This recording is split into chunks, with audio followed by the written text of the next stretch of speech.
Hello and welcome. First, let's take a look at the application that we will create. So the user to use our application, he needs to be registered and logged in. Let's create a new account, register. Account created successfully. The user needs to verify his email. Let's go here.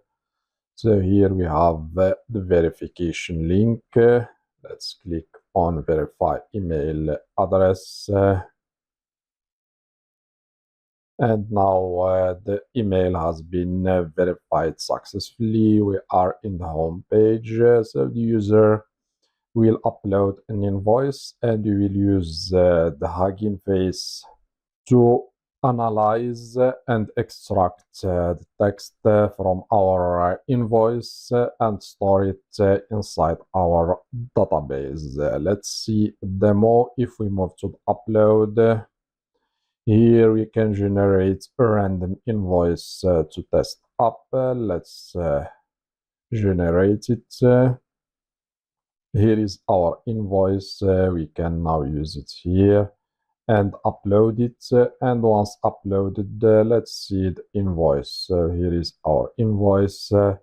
As you can see, we have the company, days, the amounts. Thank you for your business. Hugging Face will extract the text that we have here and return it, and we will store it inside our database, as you can see here, and the user can later download the file if he wants. And as you can see here, we have a number of hearts that is decrementing each time we upload a file, and once stored, so the hearts will be decrementing, as you can see here. And we have now 2. Okay, and when we reach 0, so the user needs to be subscribed to use our application again, or wait a short time that we will specify, for example 1 hour or 2 hours, and then use our application. Let's do something. Let's move to our terminal here and let's run php artisan tinker. So we can update this user, not this one, but this user that we have here. We update the number of hearts and set it to 0, so we can see the subscription button. Let's use the app models user and find user number 1, and we update his hearts and we give him 0, but we need to close our array here and let's run it. We have now true. If we refresh the page, the users still have 8 here. I think that we have many users, that's why we have 8 here. Let's go back. Let's find all the users and then we can update it. So let's get all the users. Now we have all the users, and I think this is the user who has 8 hearts. Number 2, not number 1. Okay, let's find number 2 and give it 0 hearts. Now let's go back, refresh, and now as you can see we have 0 hearts. Let's try to upload an invoice. As you can see, you reached your limit. Resume at 10:45 or subscribe now $18 per month, and you get 100 hearts. Cancel anytime. If we click subscription button, So now we are redirected to Stripe checkout form. Here we can provide our test card and name, and we can subscribe, and subscription is done successfully. We are redirected to the home page, and as you can see, we have now 100 hearts. We can now upload a new invoice. Okay, let's test again. Upload, and invoice is uploaded successfully. Okay, so this is the application that you will create. You need to have a Stripe account and also a Hugging Face account. We can use them together, and also a MailTrap account, so we can verify user emails, okay, when the user is registered. So let's start with our database. Let's move to our terminal. You need to create a new Laravel 13 application. I have already done this step. Let's create our models and migrations. PHP artisan make migrate and or make model, not migrate, make model. And we need first model is invoice with the migration. The invoice model and the migration have been created successfully. Let's move to the subscription model and migration. And that's all. Let's move to our database migrations. We have here the user. Let's add some fields to our user. So the user has named email password by default, and we need to give it the hearts, as we have seen hearts, and the hearts is integer. And here we need a default. Let's give it 10. Okay, 10 hearts for free. And we need another field which is date time. Let's give it the type time stamps or timestamp, and here or timestamp. Okay, and here the name of the field is next available at, and I will tell you later why we need this field. Just follow me for now, and let's make it nullable. And as I told you, I will tell you later why we need it. Okay, we have the hearts and we have next available at. That's all. Save. Let's move to the next. Next we have invoice. And invoice has the first field. Let's see what we have here. So the first field is the company string, and let's add here company, and company is nullable. Okay, what else we have? So we have company, we have invoice number,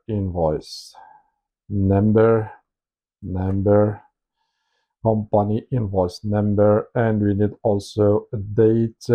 So let's make this field type here date, and here date, and here nullable. And next we have the total. Let's make it decimal, and we have here total, and we can use 10 in the total and 2 in the places.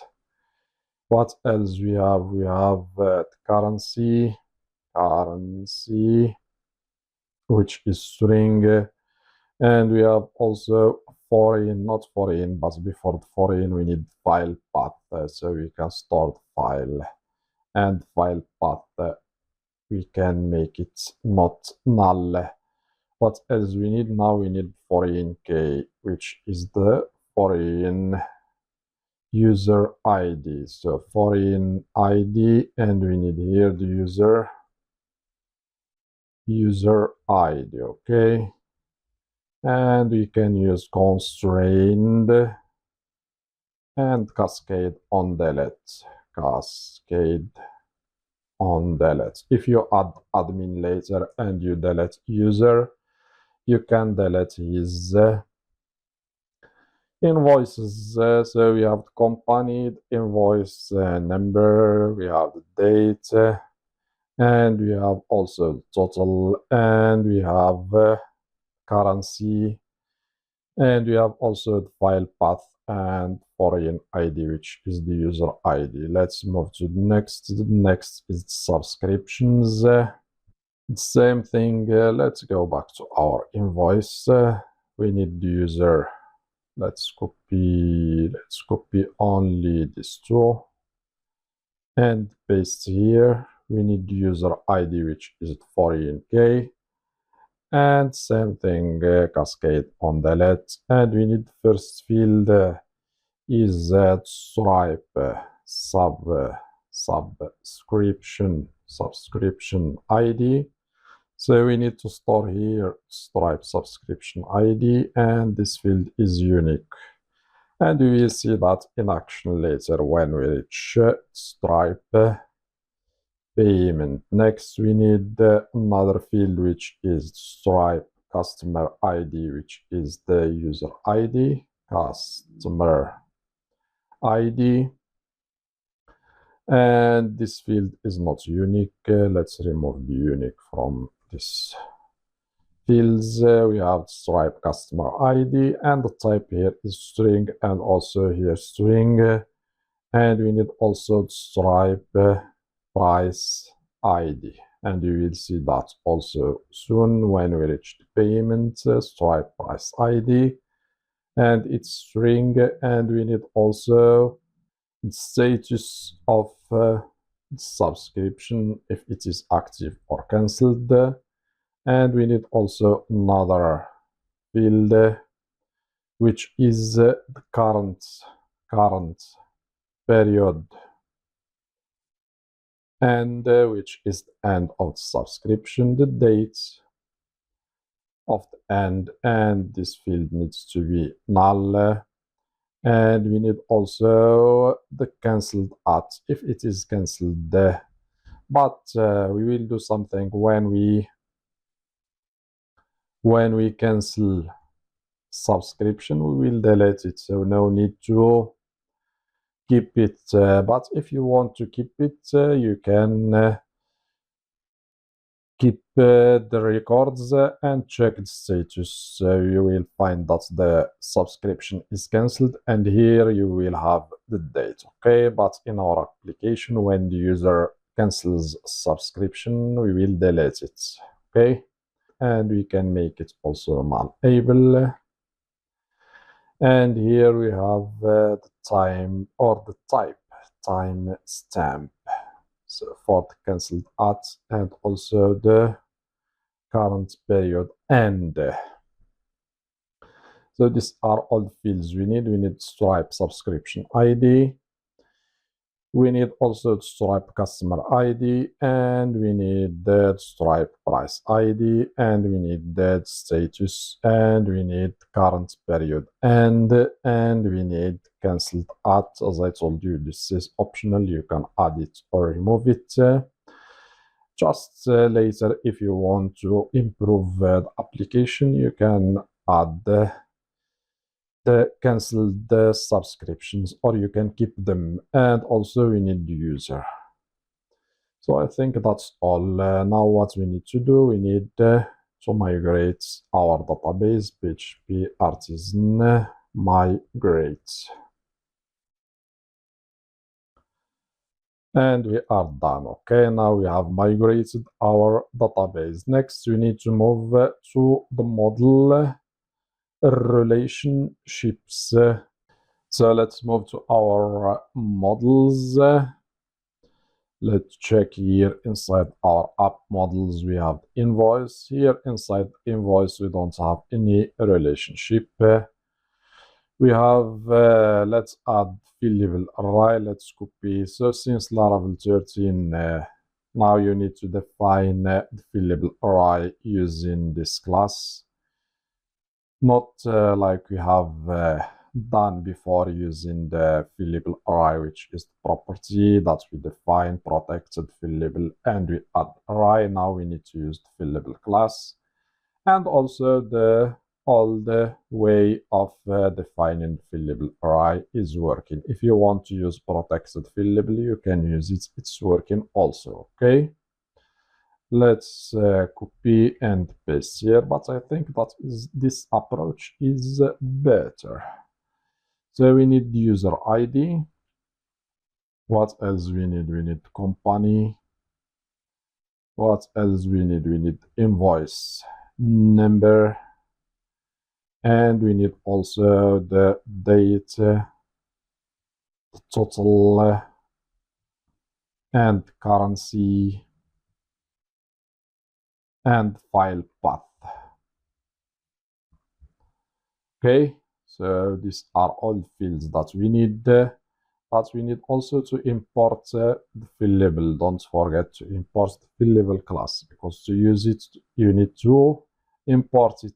Okay, that's all for our invoice model. Next, we have subscription, and subscription has also field level array, and we need to, let's copy from the invoice from this line and paste here. Let's paste, and we can now change fields. So what we have the user ID, we have Stripe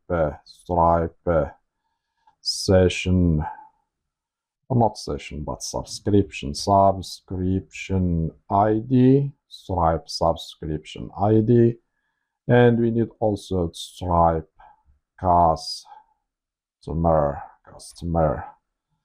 ID, and we need also Stripe price ID, and we need status, and we need current period, and so I think it's current period. Let's go to our subscription table, current period, and okay, it's same field, and we need to cancel at, and as I told you, this field is optional. You can use it or remove it, but if you want to later improve application, you can use this approach also, and displayed cancel the subscriptions. We have the user ID, we have Stripe subscription ID, Stripe customer ID, Stripe price ID, status, current period, and cancel the at. Next, what we need to do something. We need to cast this field and this one to a date time, because Laravel will store them as string. So if we try to display the date when the subscription will end, so we'll get an error, which is cannot use string as date or something like this. So to avoid, we need to cast it. We can, let's move to the user model. Here we have this cast method. We can copy and reuse it here. And as I told you, we need to convert the current period and to date and time, and same thing for the cancelled ads. And here copy and paste, and that's all. So next, what we need to check if the subscription is active. Okay, so public function is active, and this is a boolean, so it will return boolean. So here we return this status of the subscription is active, and I will tell you later why we need this is active, okay? Because when the user wants to cancel a subscription, we need to make sure that this subscription is active, okay, and not canceled. Okay, I think that's all. We don't have any relationship here inside subscription. Next, what we have the user. The user needs two more fields to be added to the fillable array, which are the hearts. And also we need the next available at, okay? Next, what we need, the user has one or many invoices. Invoices. Here the return type will be has many, and we need to import it. So here is it, and we return this has many invoice column class, okay? But as we need also subscriptions. So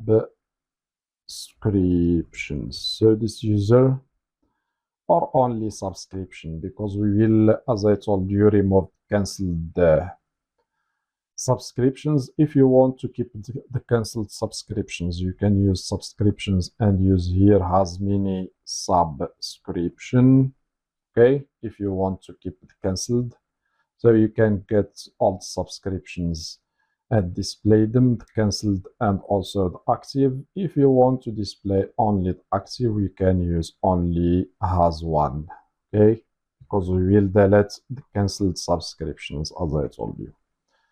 So here public function subscription, and return here has one, not has many. So let's change it to has one. Let's import it also, and here is the has one, okay? And that's all for our model relationships we have done. Next, what we need to do, we need to create our first controller, which is invoice generator controller. So we start with generating random invoices so we can use them. So let's add here PHP, or let's clean the terminal, PHP artisan make controller. And controller, as I told you, is invoice generator controller. Let's hit enter, and we are done. The controller has been added successfully. Let's go back here. Here is our controller, invoice generator controller. And here we will add a function to generate random invoices. And to generate the random invoices, we'll use a package called buried PDF. Let's paste it here. So let's search for it. Buried PDF Laravel. This one that we have here. So we'll use it to generate random invoices. And to install it, you can use this command. Let's move to our terminal and paste it here. And let's hit enter. And while installing, let's add our function so we can generate random invoices. The package has been installed successfully. Let's add our function so we can generate random random invoices. Public function. Let's give it the same name, generate random invoices. So if you don't want to use this package and generate random invoices, you can do something. You can add form, give the user the ability to choose the fields that he wants. You can add a form here, and when the user clicks on this form, for example, so I have stopped this server. For example, add your own fields for your invoice. He can choose the fields that he wants. For example, he wants company, invoice number, and other fields that he wants, and you can save it and you can use it here when you upload. You can use the fields that the user has stored inside the database and extracts them from his invoice. Okay, so in our case here we'll use only random invoices. So here we define data array, and inside we use the fields that we need. So we need company, and here we can add here company, and we concatenate this with rand to generate a random number between 1 and 100. Okay, and we need to do the same thing for the other fields. We have invoice number, and here we add inv, and we can use, or let's use it uppercase, inv dash, and we use the rand, and we can use a big number, for example 1000 and 9999. Next we have the date, and the date we can use now, and we use sub days to move to the previous date. For example, with sub days we remove 2 days from now. Okay, but we will use a random, as I told you, a random number between 0 and 30, or between, let's use 1 and 30 instead of 0. And we use the format. So we format date to be year, month, and day. Next, what we have the total. And the total, we can use only the random method that will generate a number between 100 and 1000. Okay, and we have the currency, and for the currency we will use a collection. So here we call the collect method, and we give us the array which is USD or euro or UK pound, Great Britain pound. We can use GBP, which is the pound, and we get random from this collection. We use the random method to get a random currency, which is USD, euro, or GBP. Okay, now we can use the package that we have installed to generate the random, which is the PDF package. So we use PDF load view, but we need to add view. We didn't add it, we will add it soon. And view, we'll call it invoice template, and here we give it the data that we need to fill, and we download. We use the download method to download it, and we give it name invoice.pdf. Okay, or you can use anything else. For example, a random number, and you can use a random number and concatenate it with the name of the invoice. Okay, so to be different from the others. Next, what we need to do, but before we move to add template, let's import the class. So the class is PDF. Let's try to import it. So it's imported or not? Okay, it's already here. We have it. So here is the class. You can import it from buried DOM PDF, facade PDF. Okay. Now we have our function. Let's first do something. Let's add the controller. We did not add controller. Let's add controller, and later we add the view that will generate invoice, or that will include the information that we have added. So let's add the route here. Let's add another one. So the route here will be get. So later we will change the routes, because as we have seen, so the user needs to be registered, logged in, and has verified his email to access our application. So we do that later. Let's go back here. So here we need to use the invoice generator controller, and we have the method which is so let's go back here.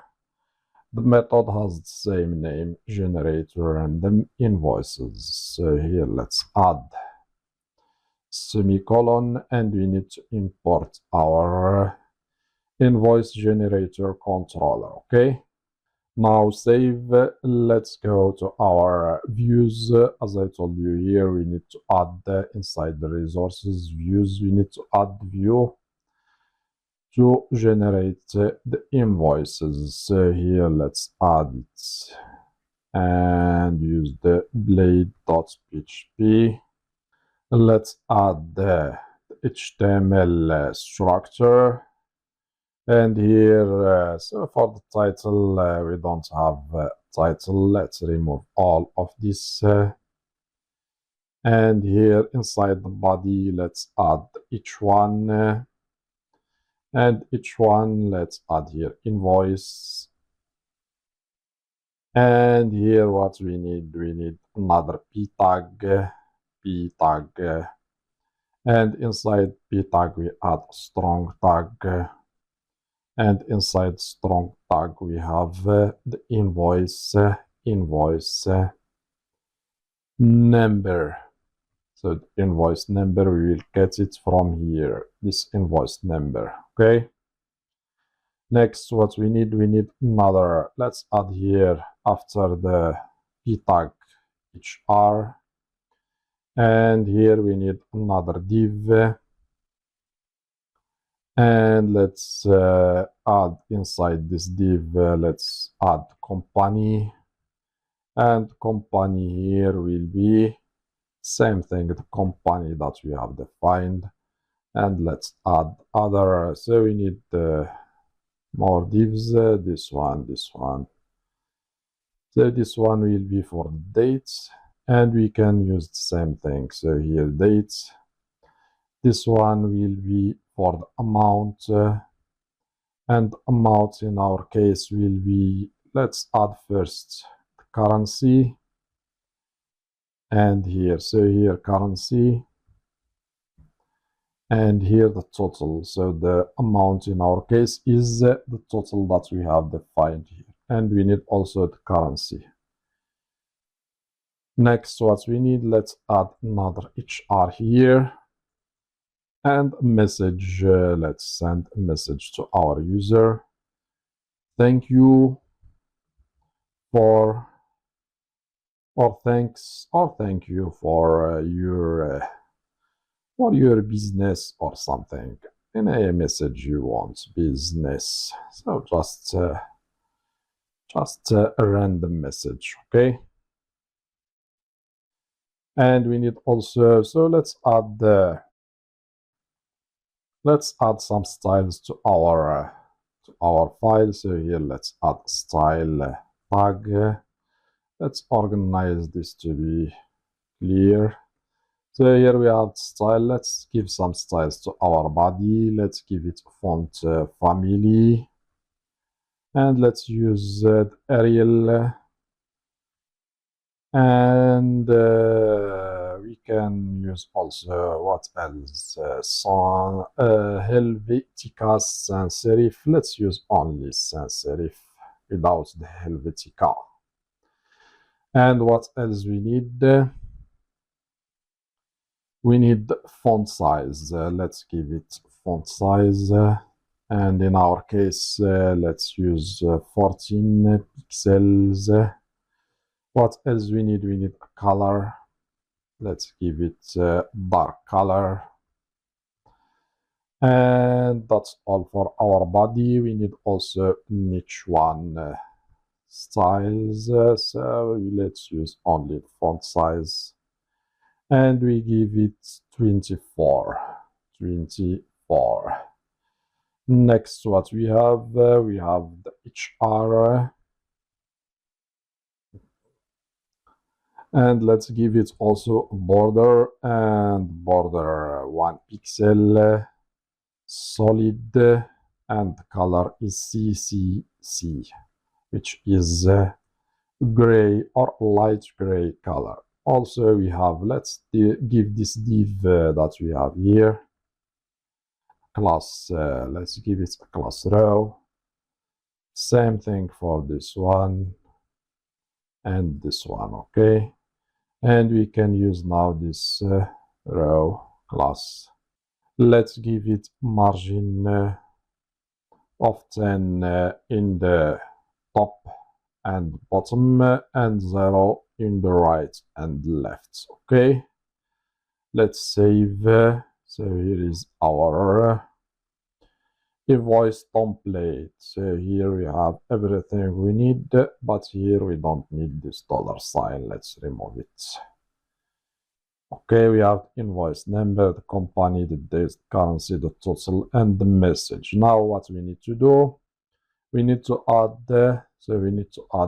another view, so we can call the route that we have defined here, which is generate random invoice. Let's add the view here inside the views. Let's call it upload.blade.php.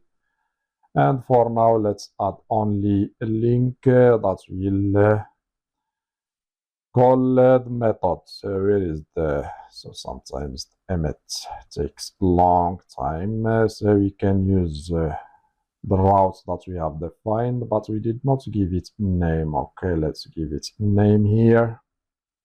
And let's call it random invoice. Random.invoice.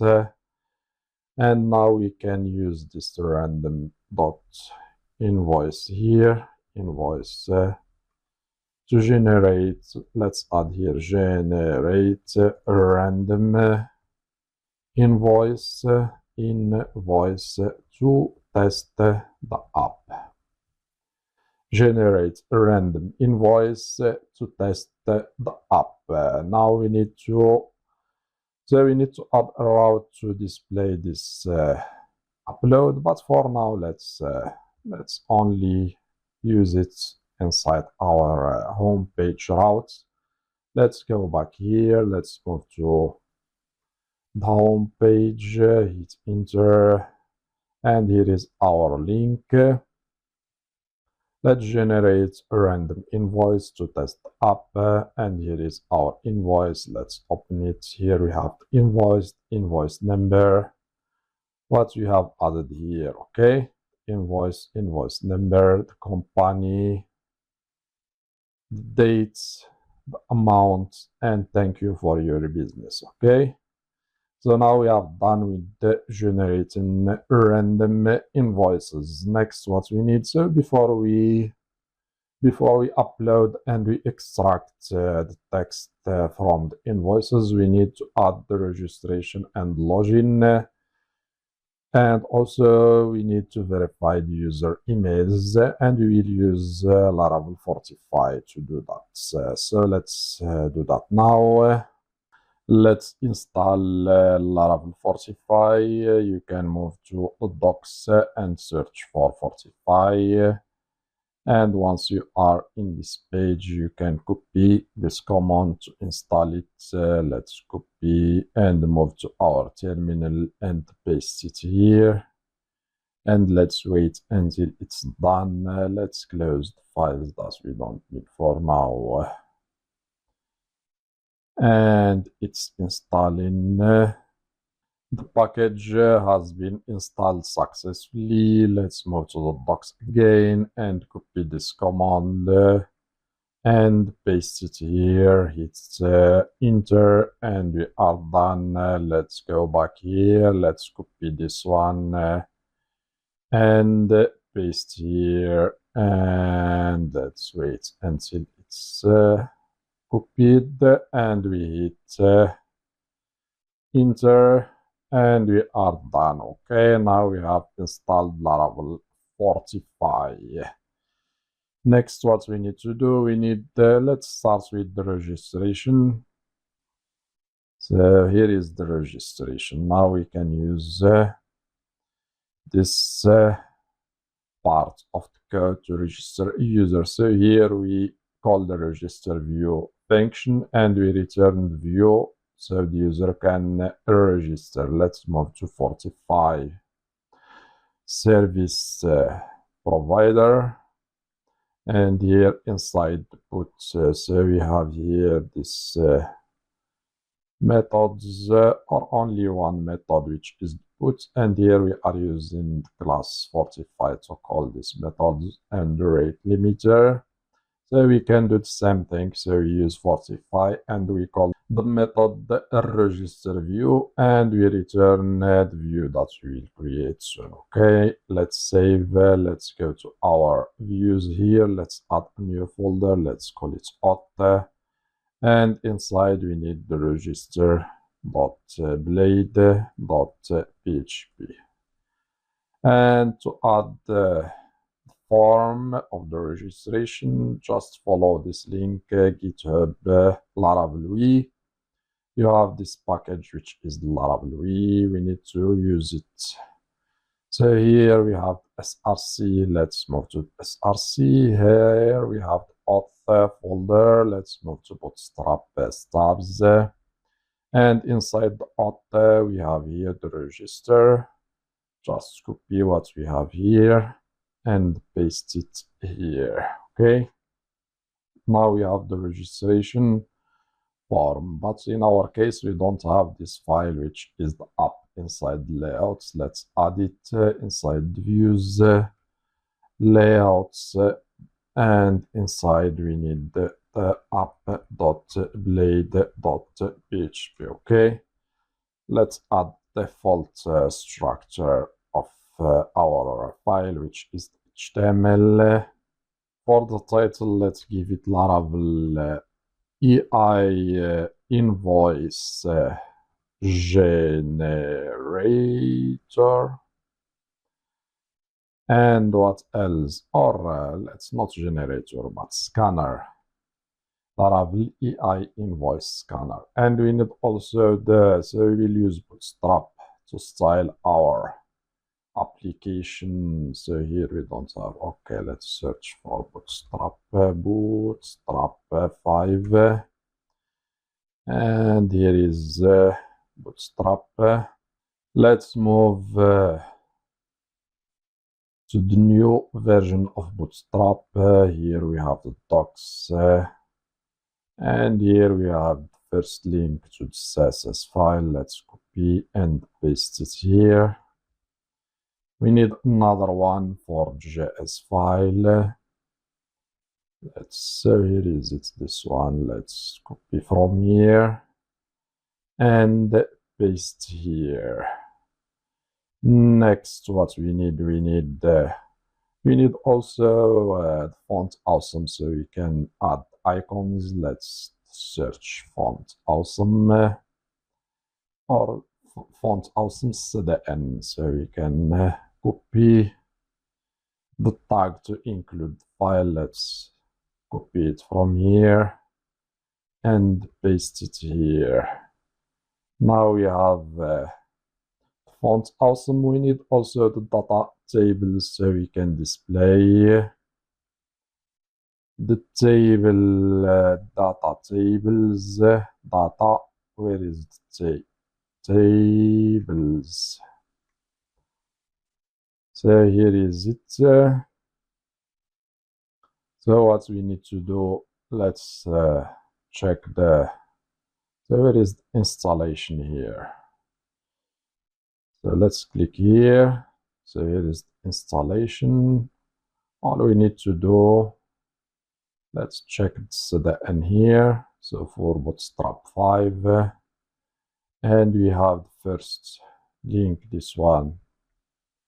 We need to copy it from here. Let's add it also. Let's add link here, and we paste it here. And we need another one for JS. This one, let's copy and paste it. So here we need script, and we paste it. And for the Bootstrap, we have already Bootstrap here. I think no need to add it, but we need jQuery, so we can use the data table. So it is the jQuery CD, and now we have jQuery CD. And let's move to jQuery. Let's use the minified, copy from here and paste here. Okay, now we have our data tables. Next, what we need, let's add here div with the container, and inside we can yield content. What else we need? We can here, let's initialize the data tables. We can use class table, and we call data table method. Okay, and save. Now we have done with our app.blade.php. So now we can use it here. Let's move to our web. So we don't need to add the routes because the routes are added automatically using 45. We can move to the register and see what we have. So here is our form. Let's submit. So we need to provide all the fields. Let's go back to our registration. Let's add here. So for this, let's give it margin top and bottom of 5. Let's refresh the page and see what we have here. So I think let's add some.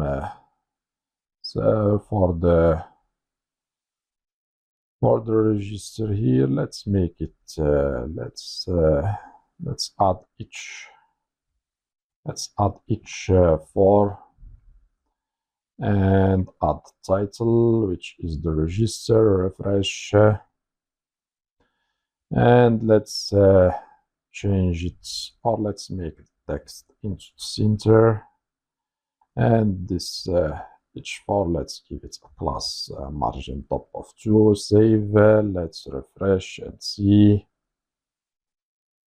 I think now it's better. Let's try to register a new user.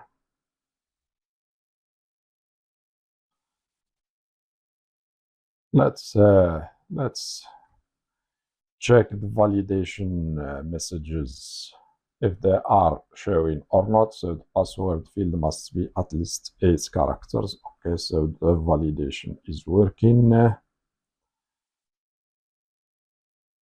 Let's register a new user. And we are redirected to the home page, so we don't have the home page. Let's go to 45.php here. Inside the config folder, inside the config, you have 45.php, so we need to change the redirect here from /home to only / because we don't have /home. Okay, let's go back. Refresh the page, and we have the upload. Let's go back to the register. I think we have already. So when you register, you are logged in automatically. So we need to log out to access the registration page again.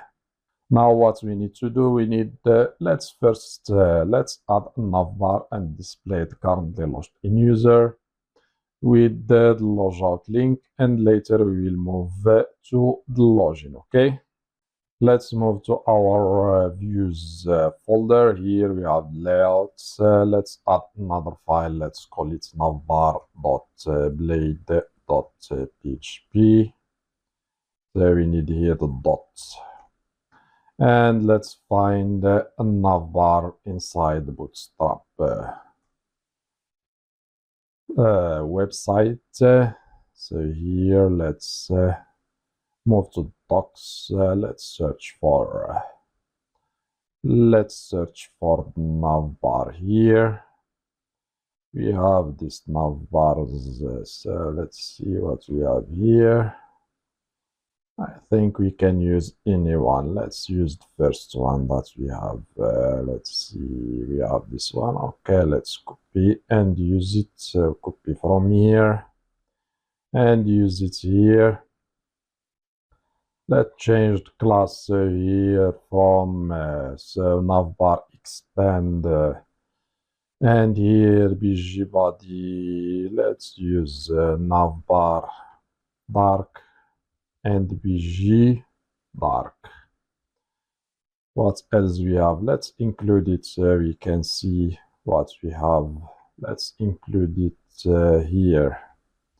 Include layouts dot navbar. Save. Go back. Refresh the page. So here we don't use the inside our upload. We are not using. We can do that. Let's go to the upload. We can extend. So now we have the layouts dot up and we can use section which is the content and paste here and save and go back and refresh. And now we have our navbar. Let's go back to the files here. Okay, let's close this file, this one. Let's organize. So where is it? Let's organize this. So here we have this link. So here let's add Laravel invoice scanner. And so here's scanner. And later we will add the routes. We don't have a route now, which is the home page. Next, what we have, let's add. So let's add first. Let's organize this. Let's remove this form. We don't need it. So the first one will be for the logged in user. Let's here display. We can use the icon fas fa and use user. And here we can use the auth and we guess the user and we guess the name. And the routes will add profile route later. So the active can remove it. And here let's use MS Auto. And what else we need? We need also the logout. We need the logout link, and also we need to display the upload link. Let's copy from here. Let's remove these ones that we have here. Also this.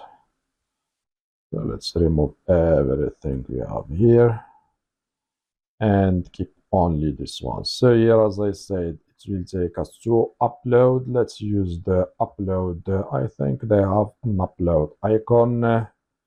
And here we have upload. And we will add the route later. What else? We need logout link. So here, let's use logout. Let's use here uppercase. And here we can use icon sign. I think they have sign outs. Okay.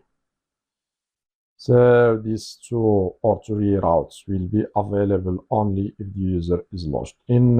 So we used auth directive to check. So let's organize it again.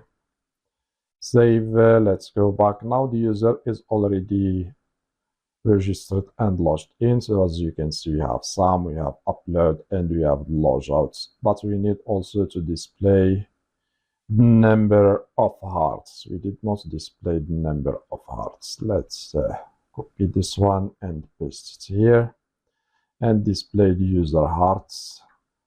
And here we have the hearts. I think they have the hearts icon. And here I think we don't need to make it a link because it will only display. Let's use only span because it will only display the number of hearts. Save. Let's refresh. We have 10 hearts, as you can see. We have the logout link, upload, and here we have name. Let's add the routes if the user is not logged in. Let's use the guest directive and paste. And here we need, I think there is user plus. And here let's change it. So where is it? Let's change it to register. And here login. So this one will be link. It will take us to register. So the route is already added, which is the register. And this one will be login. Okay, so let's try to log out. The user. So here we have this link. We need to add a form to log out our user, and form will be post. It will take us to the route which is log out. Let's give it an ID here, ID, or let's do something. Let's remove the ID and use only button. So I wanted to use the ID here and call it one-way click on the link. So we use the documents.getElements by ID and we guest form by ID and we submit it. Let's use another approach. Let's make it only, let's use first CSRF token, and here let's change it to button, and button type will be submit. And here we have logout, and let's so here we can give it a class. Let's give it a class better and outline light and better and SM, and let's give it margin left of 2. Save. Let's go back, refresh the page. Here we have our button, but I think it's a little bit, so it needs a little bit of the margin top. Let's give it margin top of 2 and see what we have. Let's refresh the page. I think now it's better. Okay, let's give it only 1 and see if it is better or not. Let's refresh the page, and I think now it's better. Let's log out, and we are logged out successfully. Okay, now we can register a new user again. So let's move now to login. And we need to do the same thing like we have done here inside the register. Let's move to the Fortify service provider. We have the register view. We need also the login. I think it's the same. Let's copy from here and paste here and change from register to login view. We need login view, and here we use login. Okay, save. Now we need the login view. Let's move down. We have the register. Let's copy and paste. So here this copy, let's rename it to login.blade.php, and let's change it here to login. Here to login. What else we have? We have name, surname. We don't need it. We need only email and password. What else we have here?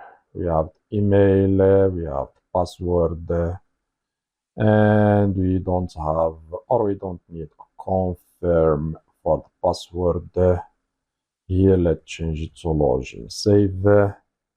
Let's go back, move to the login page. Here we have the login. Let's try, let's add an email that doesn't exist. And password and login. These credentials do not match our records. Let's use the email that we have registered before, and let's see, now we are logged in successfully. Let's log out and let's handle the forgot password if the user has forgotten the password. Okay, let's move to the docs here and let's find, I think here is the password reset. So we have 45 requests password reset link view, and we need this view which is forgot password. Let's copy from here and paste inside our 45 service provider, and we need same thing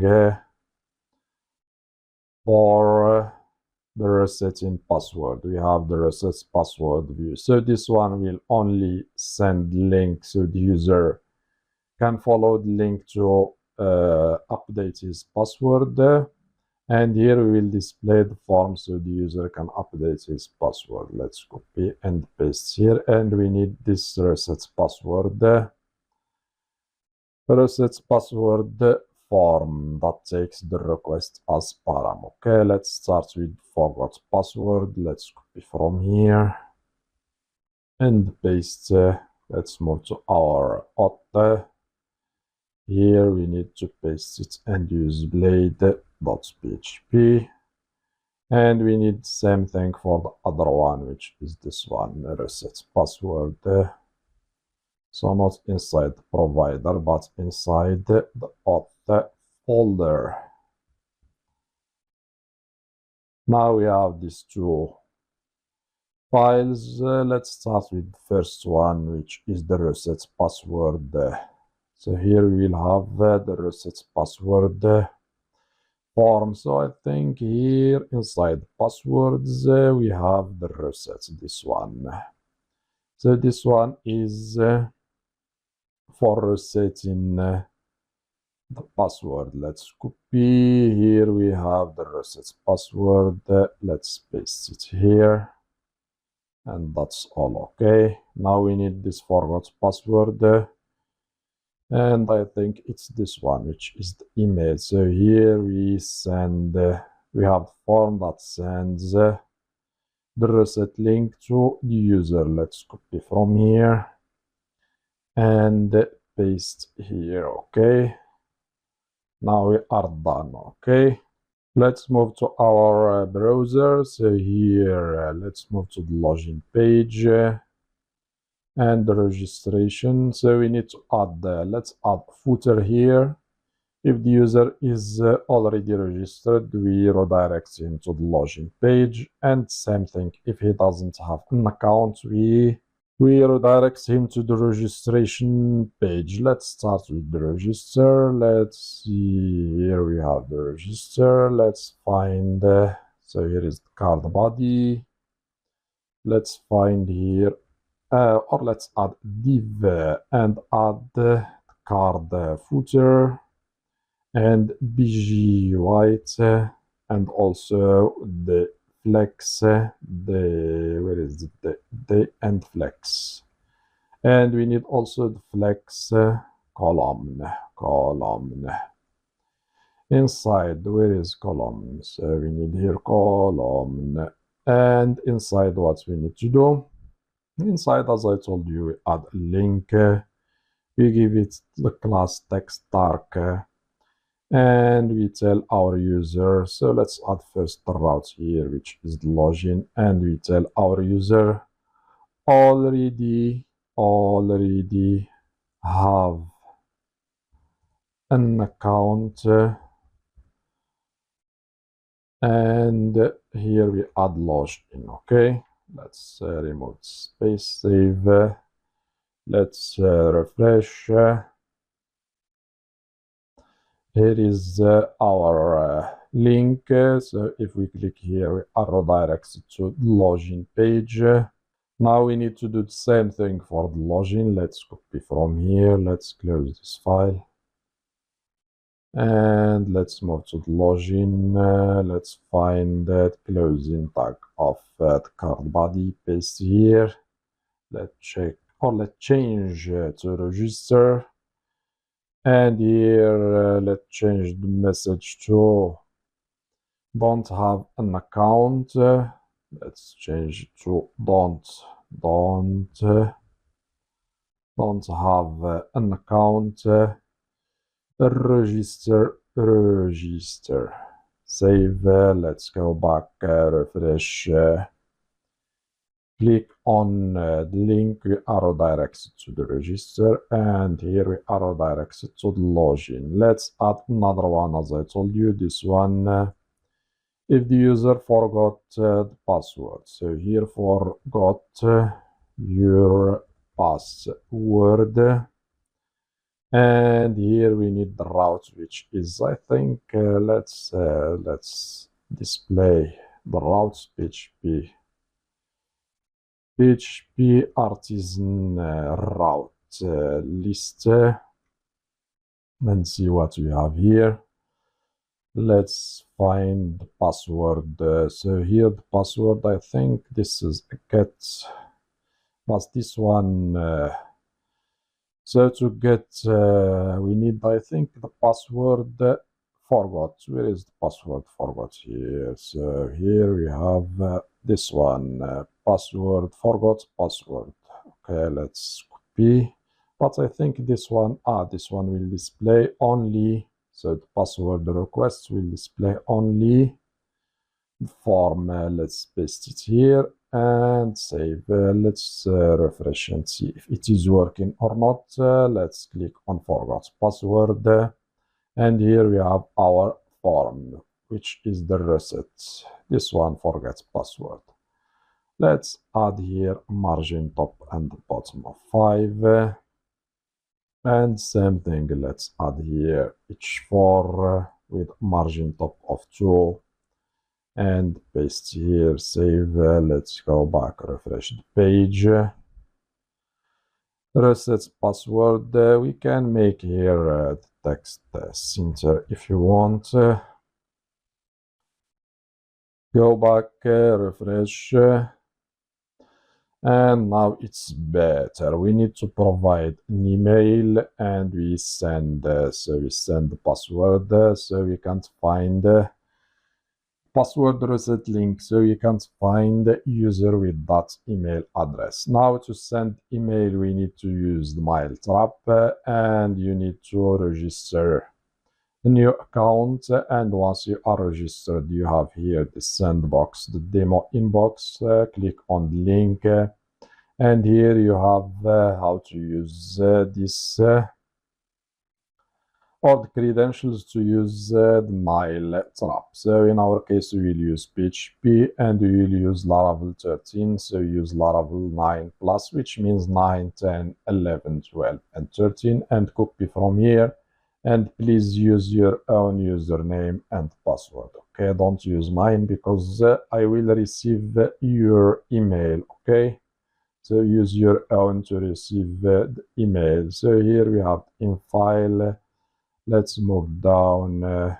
We have here this mail. Let's remove it and paste. Okay. So here we have the credentials, and as I told you, use your own credentials. Let's move back. So I think that's the user that we have registered is this one. Let's send the password reset link. And as you can see, we have here the success message. We have emailed your password reset link. Let's move. As you can see, we have the reset password. Let's copy this link from here and paste it here, and we will be redirected to the reset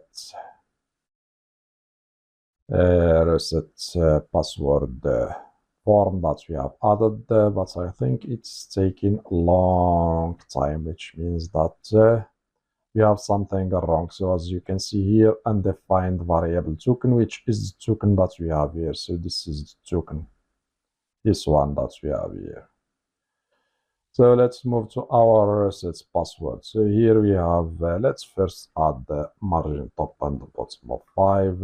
Let's do the same thing, each for margin top of 2. Paste here, text to the center. And as I told you, we need here to fix this problem. So it's easy. You can use the request and the request, or you can use the request that we have sent from here. Here we are sending the request as param. Instead of using the request, we can use the variable that we have sent, which is the request, and the request has the token. Okay, so we can use it to get the token from here. Let's refresh the page, and now as you can see, we have the reset password. Let's provide an invalid email and password. We can't find user with that email address. Let's use this email. Let's use the email as the password and reset the password. And we are done. Okay, let's use it now to log in and see. And we are logged in successfully. Okay. Now we need to move to the upload. We need here, when we click here on the upload link, we need to display the upload form with this link that we have here, and we upload the invoices and we extract the text and we store it inside our invoices table. Okay, let's do that now. And to extract the text from our invoices, we will use this package, which is Smallot PDF parser. So here is a quick example. We use the parser, we give it the file, and we get, or we use the get text, and we have the text. Okay. So let's copy the command from here and move to our terminal, and let's clean it and paste it here. So next what we need, let's go back here. We need also a Hugging Face account so we can analyze the text. Create your own Hugging Face account, and once created, they give you 10 cents for free, so you can use it, and 10 cents is enough for this project. So as you can see, I have created my project and also this one, and we still have here 0.1 or 0.01, not 0.1, $0.01, okay, from 0.10. And also you need to create your token. Move here and choose read, give it name and create token, and once created, copy it and keep it until we need it, and you will have here your tokens. Okay, let's move to our code. So the package is installing. Let's add also controller that we need, because we need a controller. So here we are installing the package. Let's add another one. Let's close this tab to be clear for you. PHP artisan make controller, and let's give it name invoice controller. Controller has been created successfully, and the package also installed successfully. Let's go to our controllers. Here is our controller. We need to add function to store an invoice. Let's give it name, public function, store, and here we use the request and inside what we need to do. First, we need to validate the data we will receive here. The file, which is the invoice, so we need to use the request validate. And you can create a request to validate the data if you want, but in our case, we have only one field. So we can use only the request validate from here to validate the field which is the invoice that we will receive. And we want the invoice to be required. What else we need? We need it to be file. What else we need? We need to accept only PDF.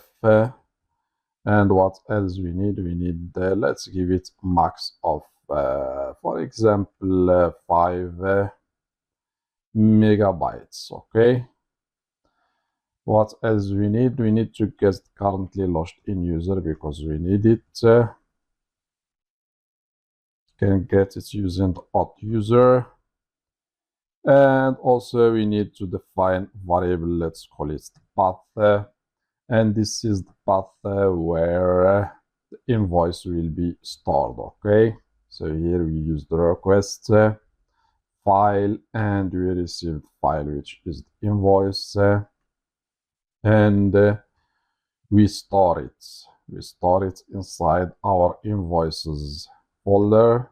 So we will create this folder inside public folder. Okay, here inside storage app public, we will create the invoices folder and invoice will be inside.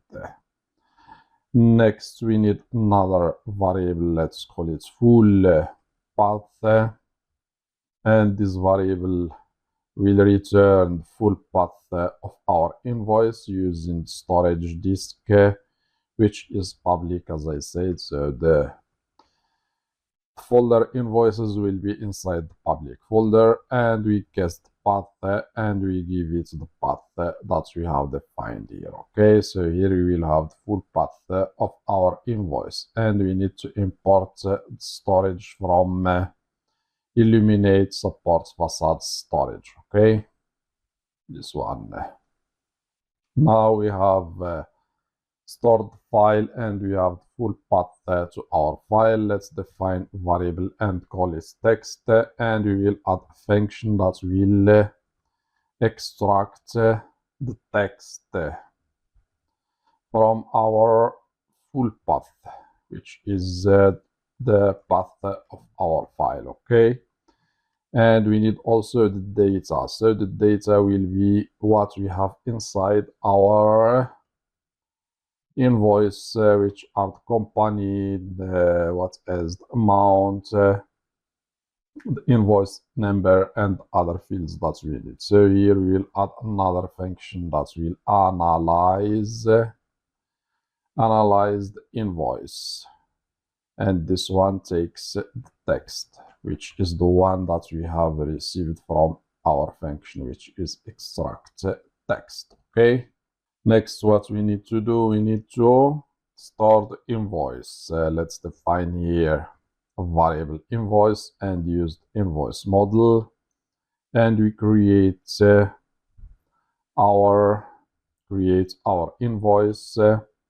So we give it all the data that we have received, which are the fields that we need, and we need also to store the file path.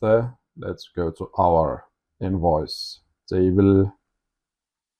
Here we have file path, which is the path of our invoice, and we need also the user ID. Okay, the other fields, the company, the invoice number, the date, the total currency, we get them from the analyze invoice function, and everything will be here inside the data. Okay, so here we need file path and in our case is the path of the invoice, and we need the user ID, and in our case is the user that we have already defined, and we give it the ID, okay, which is this user that we have here. Now we have created our invoice. What we need to do, we need to decrement, because the user has created an invoice, we need to decrement his number of hearts. So we have already the user, there is the arrow, we need arrow user, and we decrement his hearts. Now we have decremented the user hearts. Next, what we need to do, we will do something, but not now, later. For now, let's return the user to the route, which is home, and we return it with the success message. So let's use here success message, and success will be invoice, or success message will be invoice added successfully,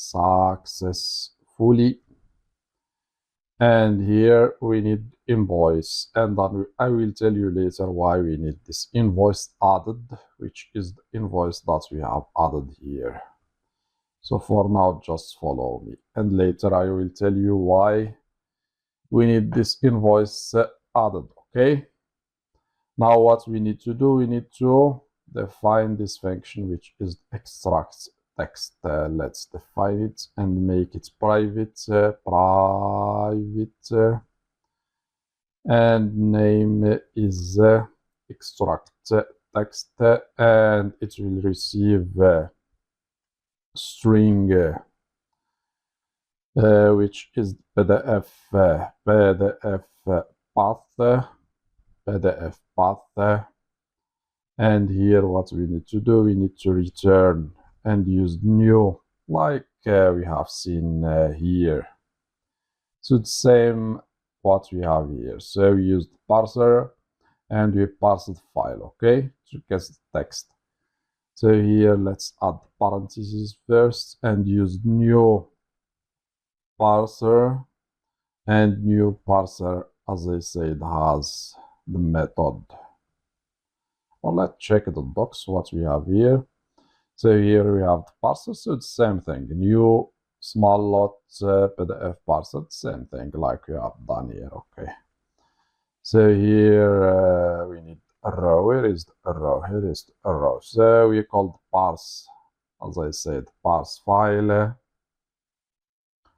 and we give it the PDF that we want to parse, okay. And we call the method, which is get text, but this closing parentheses, we need to close it here, sorry, not here after the get text, but here. So we use new parser and we parse the file and we get text and we return it, okay. Let's add here return text, or get text, or extract text from invoice, okay. Now we have this function, we need to import the parser from where is it? So this one, small lot PDF parser, okay, this one.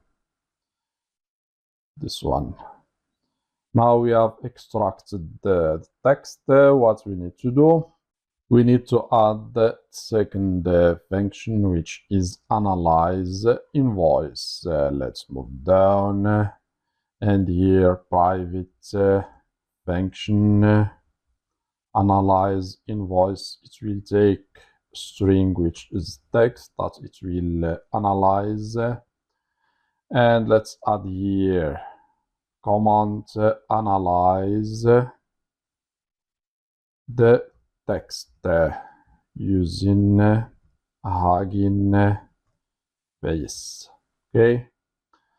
So first, what we need to do, we need to define a response. So here we will call the Hugging Face API using HTTP, and we need the token with the token, and the token, let's add it inside in file and give it the name Hugging Face API token. So let's, I did not create a token. Let's create it now. Let's give it, so as I said, let's make it read and give it name AI Invoice Laravel. And hit create token. Here is our token copy. So please use your own tokens. Okay. Let's move down, and here inside inv, let's paste it here. Let's copy this one and paste it, and we need to copy from here and paste here and save. Okay, now we have our token. So please use your own, because when this course is finished, I will delete or invalidate the token. Okay. So let's close this file. Now we have our token. Next, what we need to call with options and make it false. So we use the verify, and make it false. And I will tell you soon why we need to do that. Just follow me for now. So with options, and it takes verified key, and it has false. Okay. Next, we need to send the request to the Hugging Face API route. So we will use, let's move here. We'll use chat completion. I think that they have it here. Let's check the Hugging Face JS. So let's move down. So let's see here. We have many models, but where is the one that calls the chat? Where is it? It's not here. So let's check the reference. So just I want to show you, so I think not here. Okay, let's write it manually. Just I want to save time. We will spend a lot of time searching for it. Okay, so to save time, let's write it manually. So we will hit the router dot Hugging. You can find it inside the docs. Hugging Face dot go slash v1 slash chat slash completion. Okay. So writing it is faster than finding it. Okay. And next we have here an array. So let's add here. So why we have this? So we don't need comments. We need an array. And here we need semicolon, and inside array we need to define the model. We have many models. In our case, we will use open AI slash GPT dash OSS dash 120 colon fastest. Okay. And this is the model that we will use, and we need to give it also a temperature, and in our case here the temperature will be, let's give it 0. And we need also the max tokens. The max tokens will handle how many texts we will get. So we need, so in our case we will get a lot of text and analyze it and return only what we need. So in our case we will give it 300. Okay. And what else we need? We need the messages. So the messages that we will send. We have, we need row. So we have the system message and the user. So we have the first row is for the system. So here we are telling Hugging Face what it will do. So the system, what will do, let's give it here the content. And as I said, system will, so let's tell him you are an invoice data extractor. Okay, so you are extracting the data from an invoice. Always respond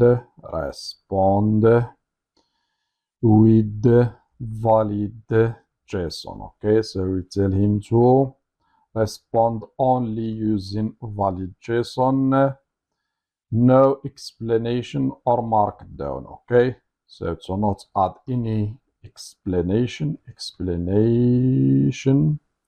no explanation or markdown. Okay, because in our case we need only a valid JSON. We don't need any explanations or markdown or anything else. Okay, so this is the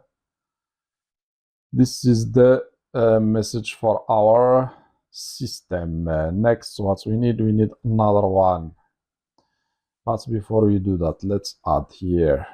So we need this one. The messages will be an array, and inside this messages array, we have the first row, which is system with content, and we need second one, which is for the user.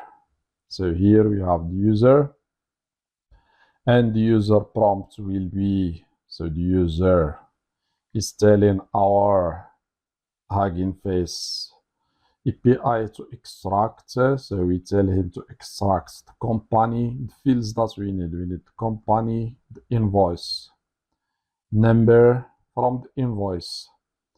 What else we need? We need the dates, we need the total, and we need the currency. What else?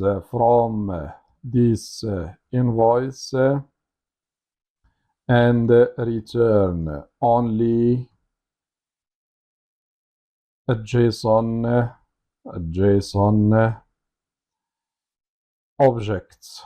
Okay, and we give it text. So we use let's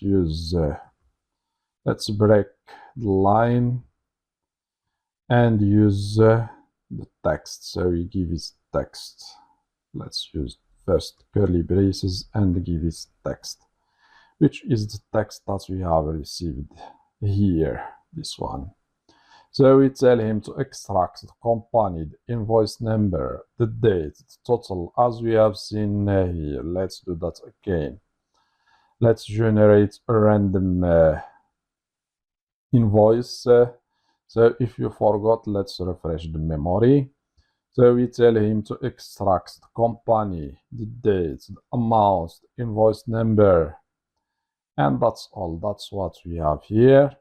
And we give it the text, which is this one. Okay, and next, what we need to do, we need to get the content from the response. Okay, and if you don't want to write this code, you have the source code inside the description of this course. Just copy and paste here if you don't like to write it. And here, sorry, we need single quotes for the messages. I forgot to add it. Okay, let's check here. We have the with token with options, verify false. We pass to Hugging Face PI model, temperature, max token. Max tokens with S. This is another mistake. Max tokens with S, messages, And we have the role system and content and the role user and content. Okay. Now, as I said, what we need to do, we need to get the content, which is the response that we have received. Let's define here. Let's check. Let's organize this. Let's move it a little bit here to be organized. So let's define variable content that we need, and variable content will use the response that we have defined, and we use the JSON method to get the content, and content will be inside choices dot zero dot messages dot content. Okay, or only message, not messages. Choices dot zero dot message dot content. And if we don't have any content, we return an empty string as the default value. Okay. Now we have the content. We need to do something. Sometimes Hugging Face returns the response wrapped using the backticks like this, and also JSON, and also another or pipeline like this, and also another backticks like this. Okay, so we need to replace it by string, or an empty string, not string. We need to replace it by an empty string, and to do that, let's use so let's remove this backtick from here and use the content and called break replace, and we replace, as I told you, so we have only 3 backticks, not 4.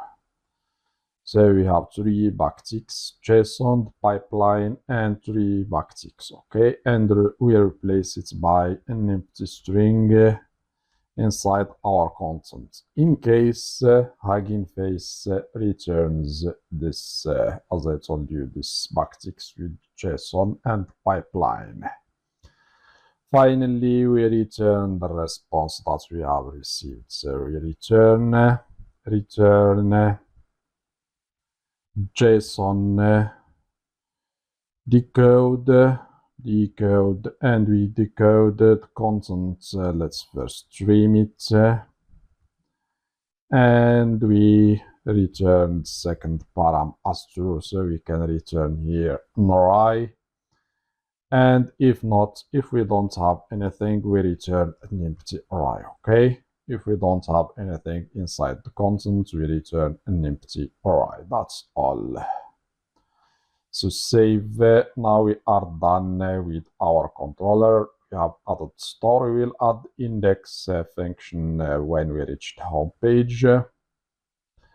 For now, we have store function. We have, so I think we did not import invoice. Let's check. So now it's imported. What else we have here? So I think we don't have the route home. Okay, we'll use it, or we'll add it. Let's go to our web.php.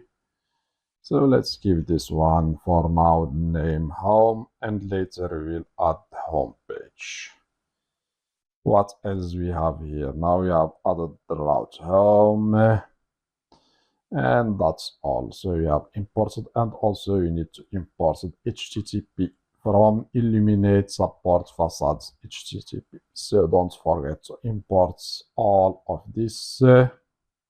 Let's move down to check what else we have, and I think that's all. So here we return the content, and we replace, as I said, this part, and we return the array. Okay, so now what we need to do, now we need to add our form, so the user, he can generate or choose a file, which is invoice, and send it to our backend and generate or start invoice. But before we add our Before we add our view, which is the upload, we need to add the route. We did not add the route yet, so let's add the route. And later we will move this route, so the user needs to be registered, or let's do that now. So let's use the route here and use the middleware, which is the author. So we need the user to be registered and logged in and email verified, okay? And I think we did not add the verified yet. Okay, let's use for now only the auth, and later we will use the email verification. We did not add email verification yet. And here let's use for now the group to group all the routes. So here we have our function. And what else we need? So now we can paste this route here. So the user needs to be registered and logged in to access or to generate the random invoices. And we need the same thing for storing an invoice. So here for this route, so we have two routes, one to get. So here that's we are returning the upload. Let's do that now. So let's do something. Let's add this function, public function. So let's call it, so this function will return the upload. So I said before that we will add an index. So sorry, not index, but upload function. This one will return, so for now it will return only the view which is upload, but later you will add something else. Okay, for now let's save. Let's go back to our web.php. So for now let's do something. Let's move to our resources. Let's change it here to welcome. This is the welcome page, and now we can add another route here that will return. So let's use upload, and here the method is upload, but in our case the controller is the invoice controller. Let's import it. So here is it, and we need to give this route a name. Let's give it name, and in our case name, let's give it upload dot invoice. And we need another route, and this one will be post, and post will take us to so we have we can use the same thing, the same path, but the name of the function here is store, okay, not upload. And so here, so we have here two names. Okay, let's remove this one. So we have an extra name, so let's remove also this one. We need only one. So here we have only one.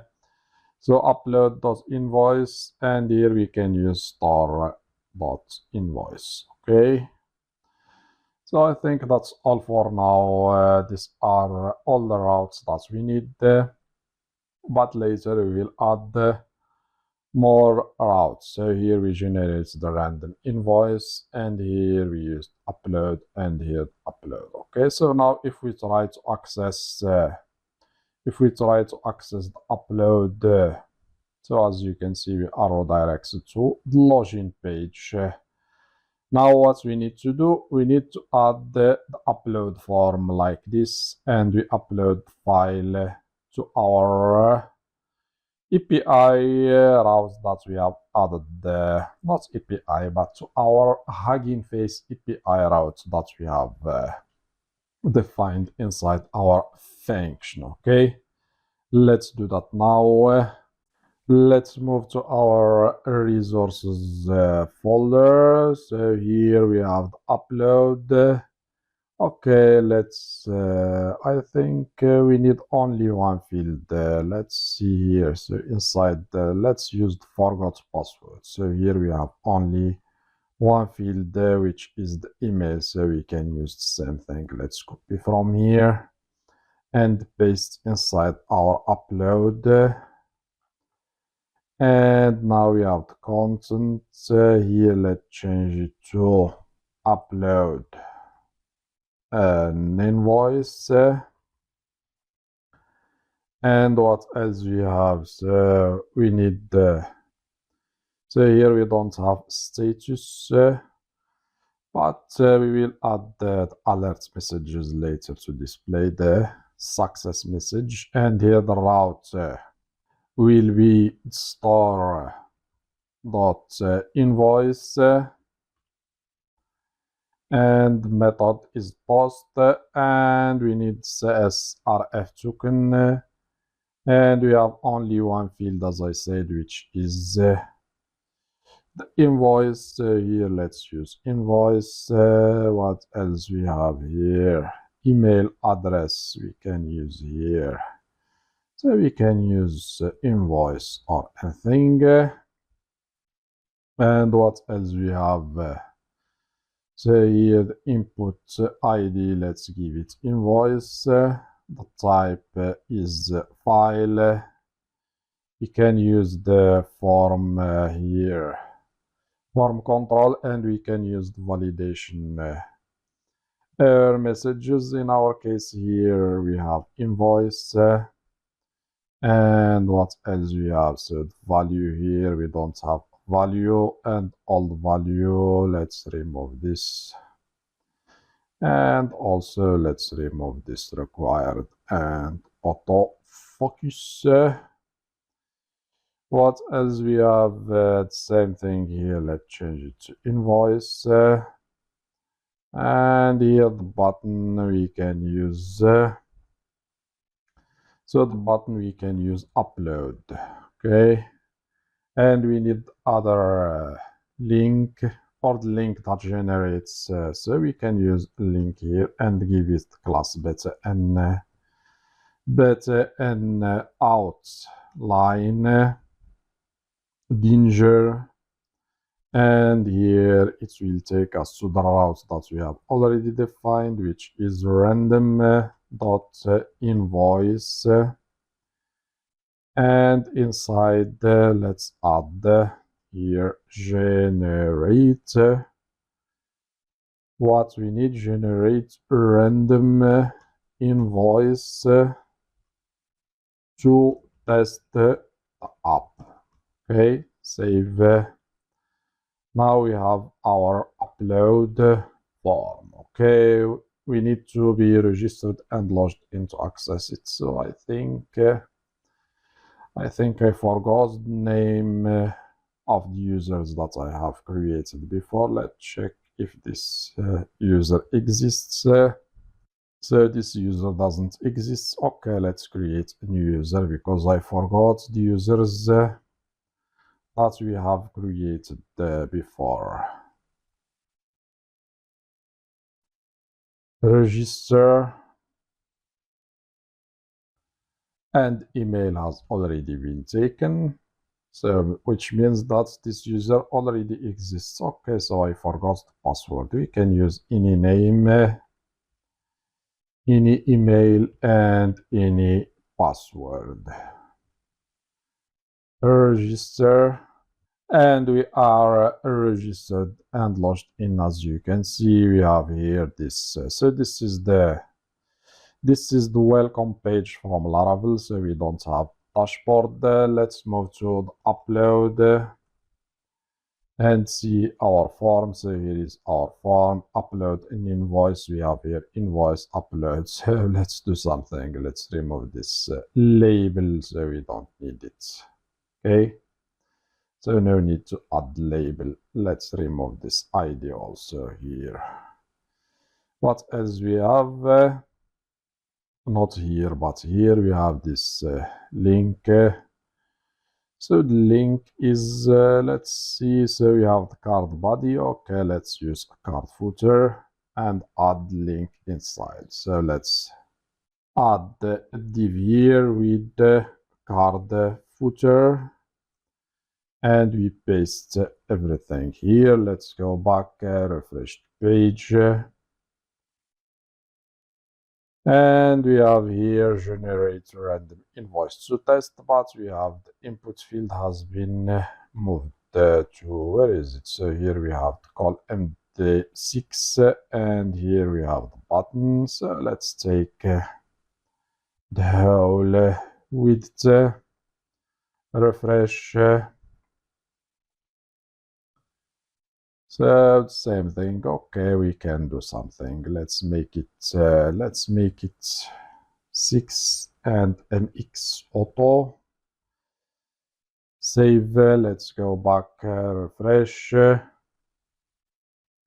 So I think now it's better. Let's move down. So here let's remove this offset 4 and refresh. So we need same thing to make it in center, but we forgot to do something. We need something which is important because we are sending file. We need to use ink type, and we add multi-part form data, okay, because we are sending a file. This is an important thing. Let's refresh, and now it's better. So let's click on the upload button and see if we have validation errors. The invoice field is required. Let's generate a random file. And as you can see, I forgot to tell you that we have here the user, the upload, and how many. We have already seen this when we created the navbar, and we have here how many hearts he has and logout link. Okay, we have already seen that. Let's now bring this invoice and put it here and upload and see what we have. So the invoice field is required. Why? We give it name. Let's move down. So I think we don't have name here. That's why. Okay, let's add name invoice, save. Let's go back, refresh. Let's do that again. Put the file here, upload. And as you can see, we are redirected to the home page, which means that the invoice has been created. We can check using PHP Artisan Tinker. And we can use the model, which is the invoice, to find all the invoices. Let's use the model. So the model is inside the app, models, invoice, and let's call all. Hit enter, and as you can see, we have invoice. The ID is 1, the company is null, the invoice number is null, the date is null, the total is null, the currency is null, the file path is here, the user ID is 2. So we did not get anything, as you can see here. So everything is null. Let's see why we have everything here null. Let's go back to our code. So here we get text. Let's do something. Let's tie dump the text and check if we have extracted text from here. Let's go back. Let's upload again. And as you can see, we have the invoice number, the company, the date, the amount, and thank you for your business, which means that we are extracting the text. So there is something wrong here inside this call. So here we have the post model. So here I have missing B. So sorry. So I have missing B here. So sorry, I did not notice it. So even though I do my best to not forget things, I forget many things. What else we have here? So I think that the error is here. So here the error. So here is the variable that we are sending to to our Hugging Face. So here we need to use double quotes. So sorry, double quotes. Why double quotes? Because we are sending variable text. So I just noticed it. So here we need double quotes, not single quotes. Let's save.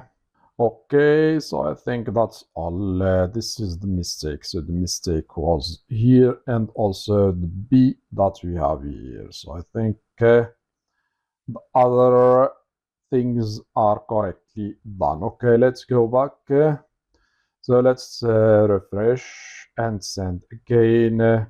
As you can see, we are redirected to the home page, which means that the invoice has been stored. Let's move to our, so here we have null as we have seen. Let's find again.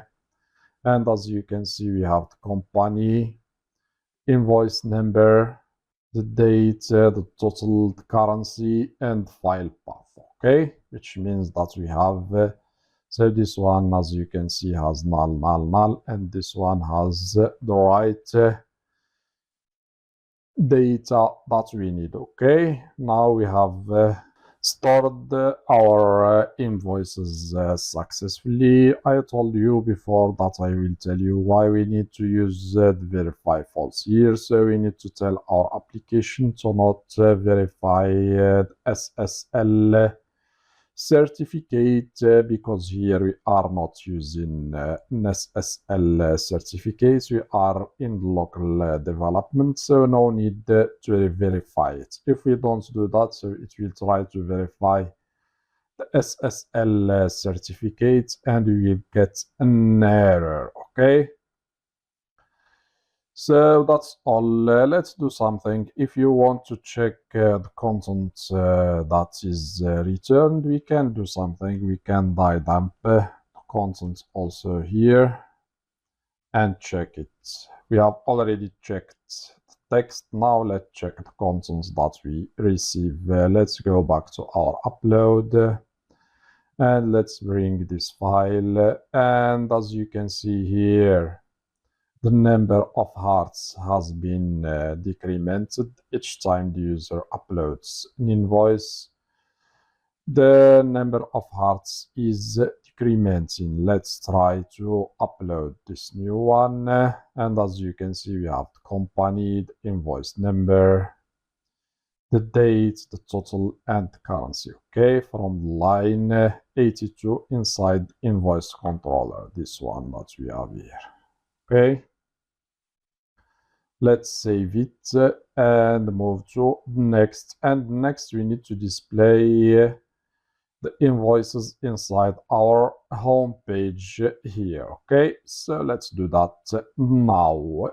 And to display our invoices, we need to add a new controller. Let's add it, which is the home controller. Okay, let's move to our terminal and we need PHP artisan make controller.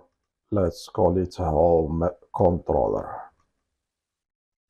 and hit enter. Our controller has been added successfully. Let's move to the home controller. Here we need to get all the invoices. And we need the function, public function, let's call it index. And inside, let's first get invoices. And we need the user or the currently logged in user, invoices. We have already added the relationship, which is this one, okay? So we get invoices and let's call cat. Okay, next what we need, let's add also the latest. Let's call latest. So to display the latest first, and then we get all the invoices, and finally we return the view that we have already, which is the home, and we give it invoices. Okay, now we have our invoices. Next, what we need to add the route so we can get all the invoices. Let's remove this one because the user needs to be registered and logged in to access also the home page. Okay, so let's add it here. Here it will be our home page, and we need the home controller. The method is index, and we can call it the route, we can call it home. And we need to import our home controller. Save. Now we have added the function, and we have added also the route. Next, what we need to do, we need to move to our welcome page, which is this one, and let's change it to home page. Let's close this folder, and inside the home page, let's first import and use, not import, but extends and use this section. Let's copy from here. Where is the home? Let's go to the home.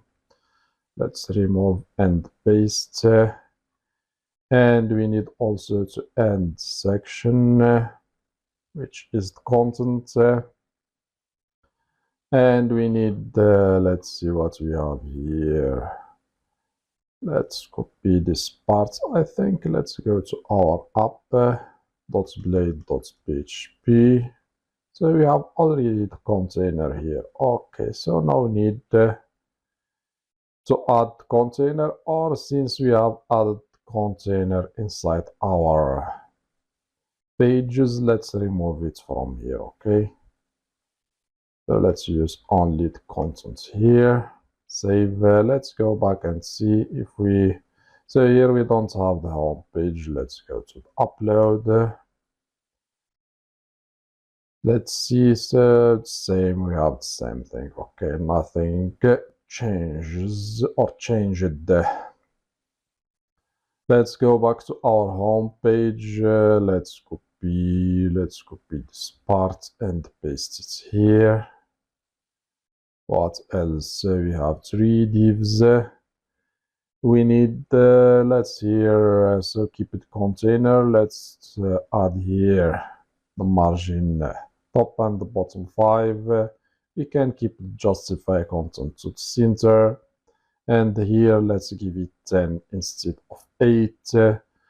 And we need to close the divs that we have here. So the first one, second, and third. Let's add it here, here, and here. Next, what we need, inside the column D10, we need div with a card, and div with a card, body, and what else? Same thing. I have done same error twice. So we need card body, and we need another div with a class table responsive and rounded, and inside we need a div or a table. Let's use a table with class table, and inside the table we have the t head, and inside the t head we need the tr, and inside tr we have the th, and we need 1 2 3 4 5 6. Let's use here 6, and we need the fields. We need company, we need the invoice number, and we need also the date, and we need also the total, and we need also the currency, and finally we need the file so the user can download it. Okay, let's save and check what we have. Let's move to our home page. So let's see what we have done here. So as you can see, we have already added this data tables we have here. So we have here our data tables, and we have here showing the row of zero entries. So you will see why these buttons are not styled. So what else we need? We have the T head, we need T body, and inside now we can use for each to loop through each invoice.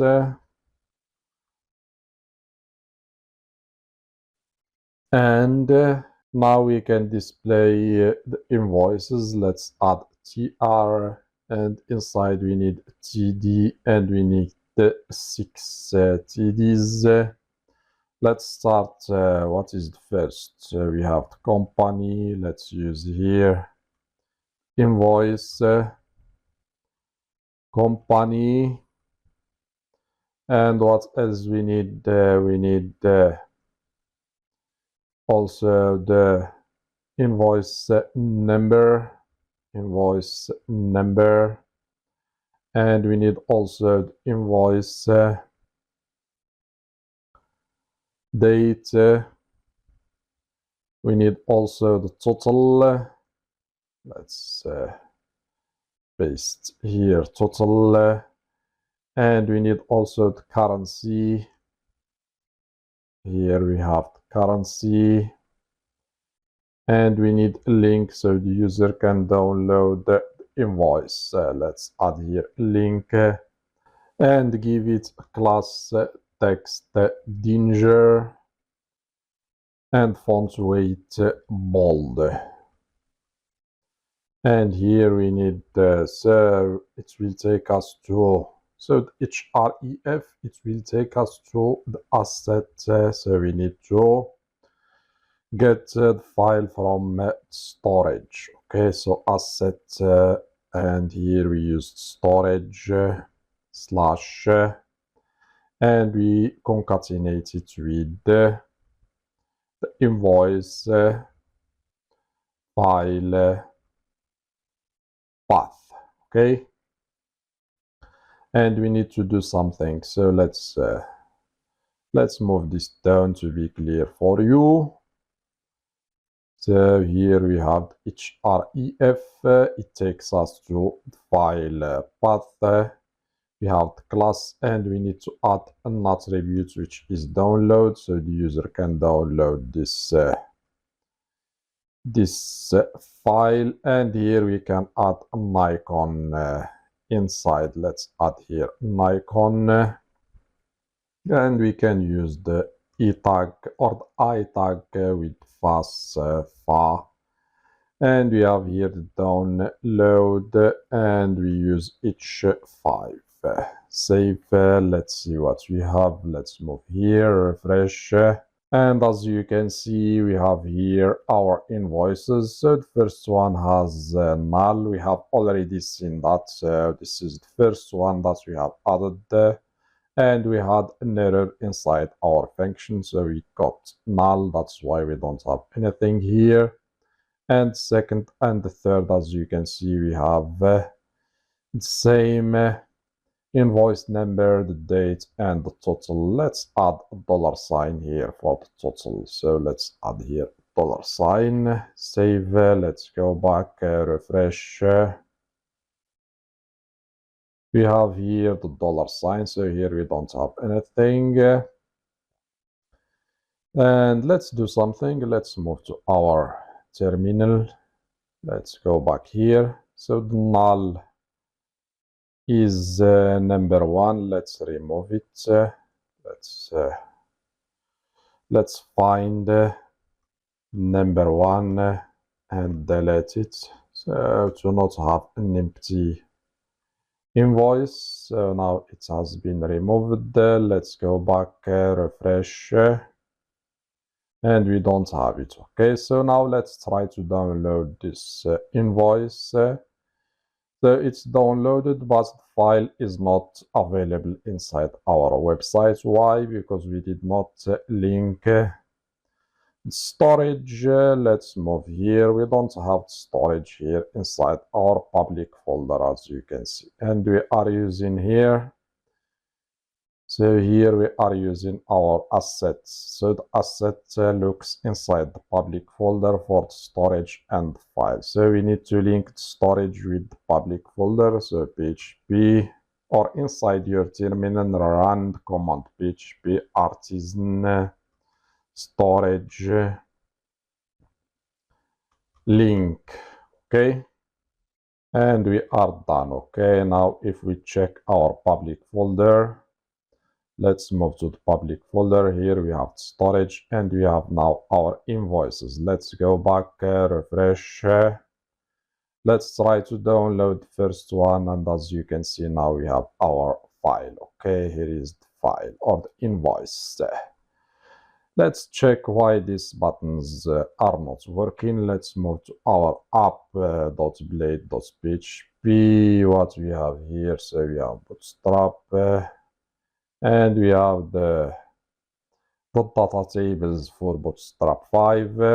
I think that there is a conflict between our Bootstrap 5 and the Bootstrap 5 file from the data tables. Let's remove the Bootstrap 5 and use only the SaaS file. Let's go back and refresh. And it's the same. Let's try to find it. So let's go to data tables. I think that I did not use the correct import. Let's find the CSS file. Let's move down. I think not here, but inside. Let's check. So here we have the download. Let's check the manual. So here we have the installation. And let's find, so this one, we want this one that we have here. Okay, let's copy this one. Let's copy only the CSS. We have already added the JS file. Let's check. Now save. Let's go back, refresh. And I think now we have fixed the problem. Okay, now we have showing 1 to 2 of entries. We can move to the second page if we have more than 10. Let's search. So we have the same company and same currency. So even though if we search for a company, so we'll get both of them. Okay, if we search for something that doesn't exist, we have no machine records. And I think that's all. So we have done with displaying all the invoices. There is only one thing that we need to add, is the success class to the invoice added. And that's why we have added here inside invoice controller. We have added this invoice added, and we give it the invoice. Let's go back here. Let's move to our TR. So the one inside the loop, not this one that we have here. So here we need to do something. We need to use the directive class. And inside this directive, we need to check. So if first, let's add class first, which is the table success. Okay, and now we need to check. Let's remove this one that we have here.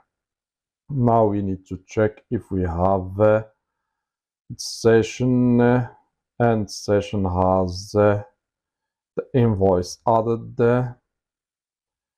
and we need to make sure that the invoice added is the same as the invoice, or we can do something to avoid any error. Let's check only using the ID, but here we need to do something. Let's send only the ID instead of the whole invoice. Okay, let's send only the ID.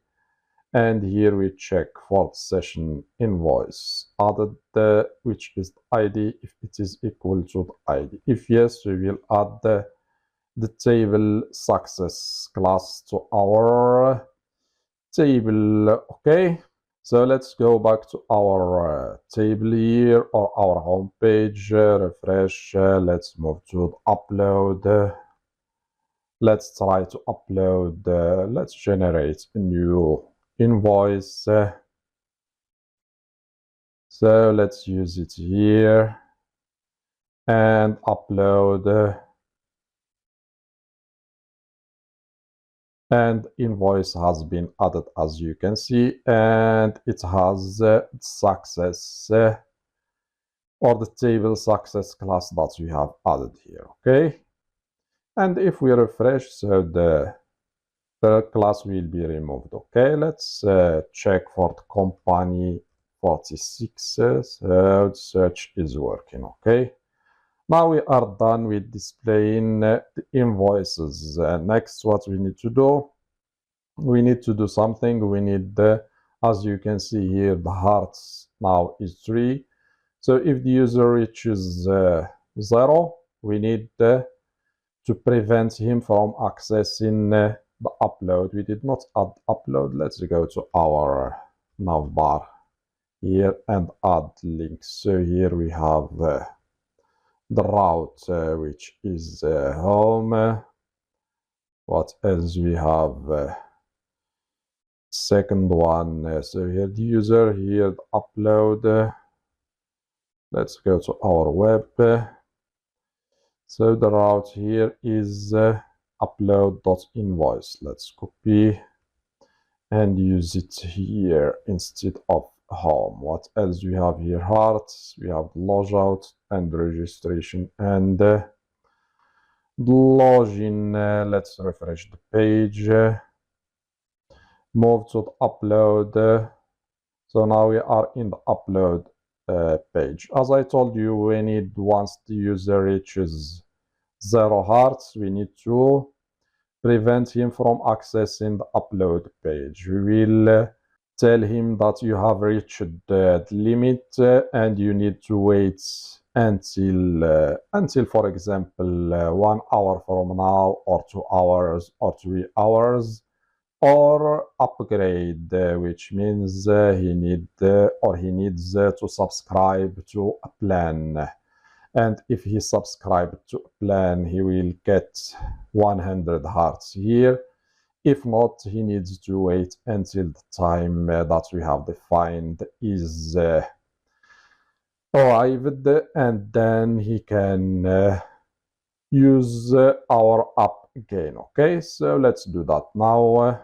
And to do that, we will create a middleware. So what this middleware will do, it will check if the user has this field that we have defined here, this field, which is next available at. Next available at will store the dates where the user can use our application. For example, if he has reached the rate limit, we will store the date here, for example, after the date and the time, after 2 hours from now, or 3 hours, or 4 hours. So the date and time will be stored here. And if we have this field, that means that the user has reached 0 hearts. Okay, and this middleware will check if this field is filled with the data. That means that he has reached 0 hearts. So we will redirect him to the route, which is the home page, and we will tell him that you have reached your limit, and we will display the date and time when he can use our application again, or he can upgrade and subscribe to a plan so he can use our application. Okay, let's move to our terminal. As I told you, here we need to create the middleware PHP artisan make middleware, and middleware name is let's use check user limit, check user limit, hit enter, and we are done. Let's move to our middleware, which is check user limit. Here, as I told you, we need to check first if let's first get the user. Let's define the user here and use auth, and we have here the user. Now we have our user. We need to check if the user, or if we have first the user and the user and field that I told you, which is next available at is field. In our case, what we need to do, we need to check also if the date and time that we have here is less than or is greater, not less, is greater than now. Or we check the opposite, if now is less than the date that we have here, which is the next available at. Let's use now, and we use the LT or the LT, and LT takes the user, as I said. Let's use or copy this one that we have here. Takes the user next available at. We check if now, which is currently date and time, is less than the date and time that we have stored inside this field. Okay, if yes, that means that the user has reached the 0 hearts. So we redirect him to the home page with the message, which is the limit error, and we will display the messages later. We did not add the messages or alert messages yet. So here we have the messages. We have added the alert messages, just we did not add the file to display them. And here we send not messages, but only message here. And the message, let's tell him you have reached your limit. Okay, and we send also the time, so the time where the user, the date and the time, so where the user can, or when, not where, the time when the user can use our application again, and we can send the user next available at, and we need to format it. So let's format it. Let's format it. Format to use the time or the hours and the minutes. Okay, so the time will be, we will get from the date and time that we have here, we will get hours and the minutes. For example, we will display 11:34. Okay, save. Next, what we need to do, and finally here, if he doesn't have next available at, we will let him go. Now what we need to do, we need to register and use this middleware, because the middleware needs to be registered and used. Let's move to our file, which is, so let's close this folder, which is the bootstrap, and here we have do with middleware. We have here this objects, we can use it, which is the middleware, and we use the alias, and alias takes array. So here let's call it limit, and here we can use the class, which is check user limit, and we need to, I think we need to import it, even though we are, so we need to import it. So let's import it. Here is it, and save. Okay, so let's go to our web.php file. So here we will use our limit middleware. Let's copy, so here let's copy this part,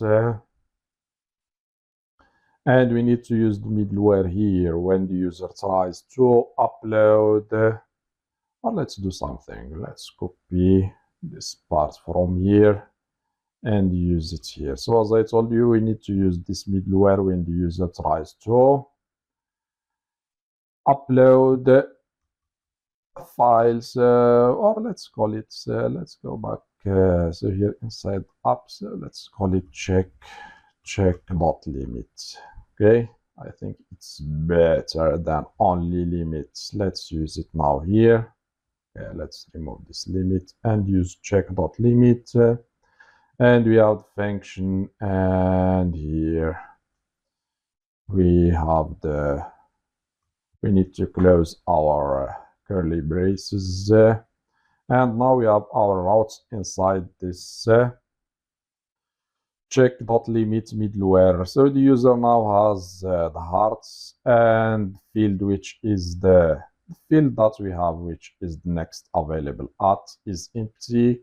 We need now to check if the user, as I told you, has reached the 0. Let's do something. So instead of uploading mini files, let's find the user and check the, or change, not check, change the hearts to 0. So here, let's find first this user before we change user. And we have here, let's get all.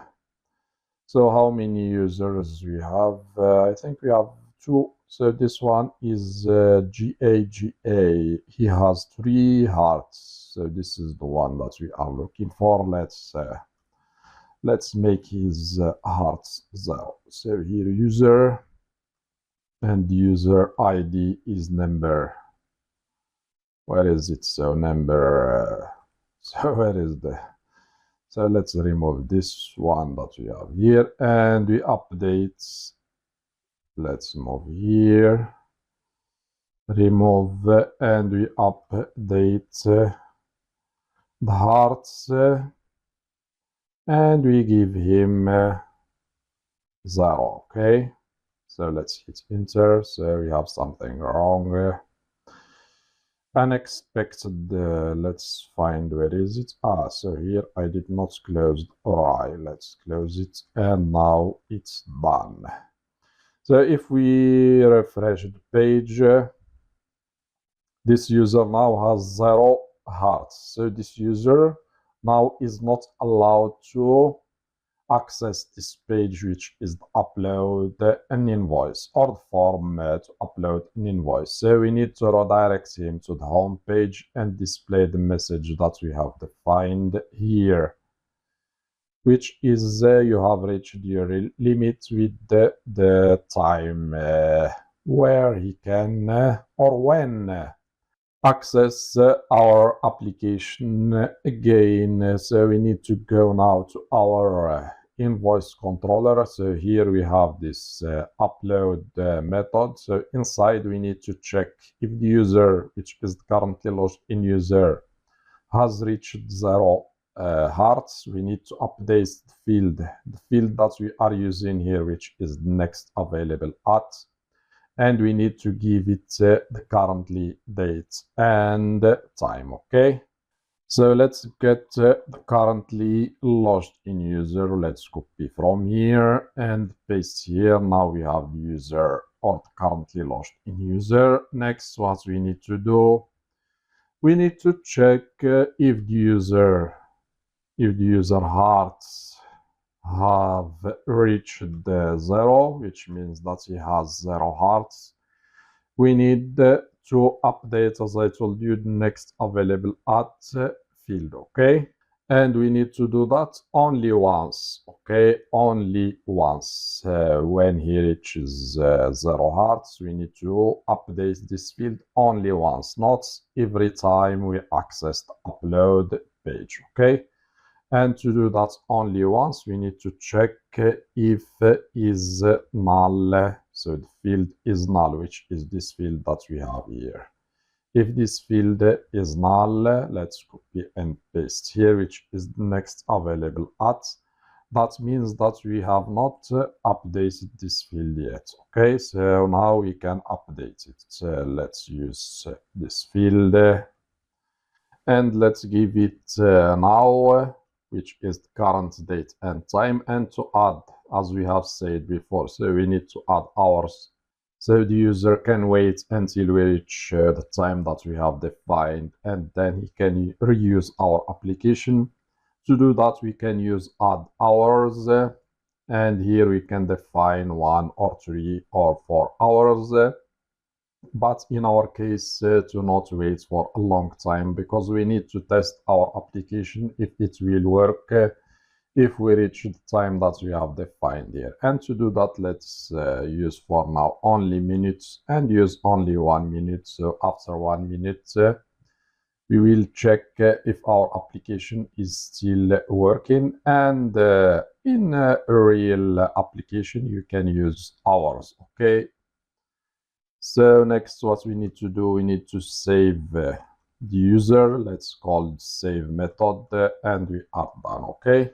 Next, what we need to do, we need to check if, so now the time has passed and we have reached the next available at. So we need to set the user hearts, because the user has waited the time that we have defined here, and he did not subscribe to a plan, so we need to refill his heart. So we will give him, let's give him just 3 hearts for free. So we need to check if now we can do the same thing. Let's copy from here.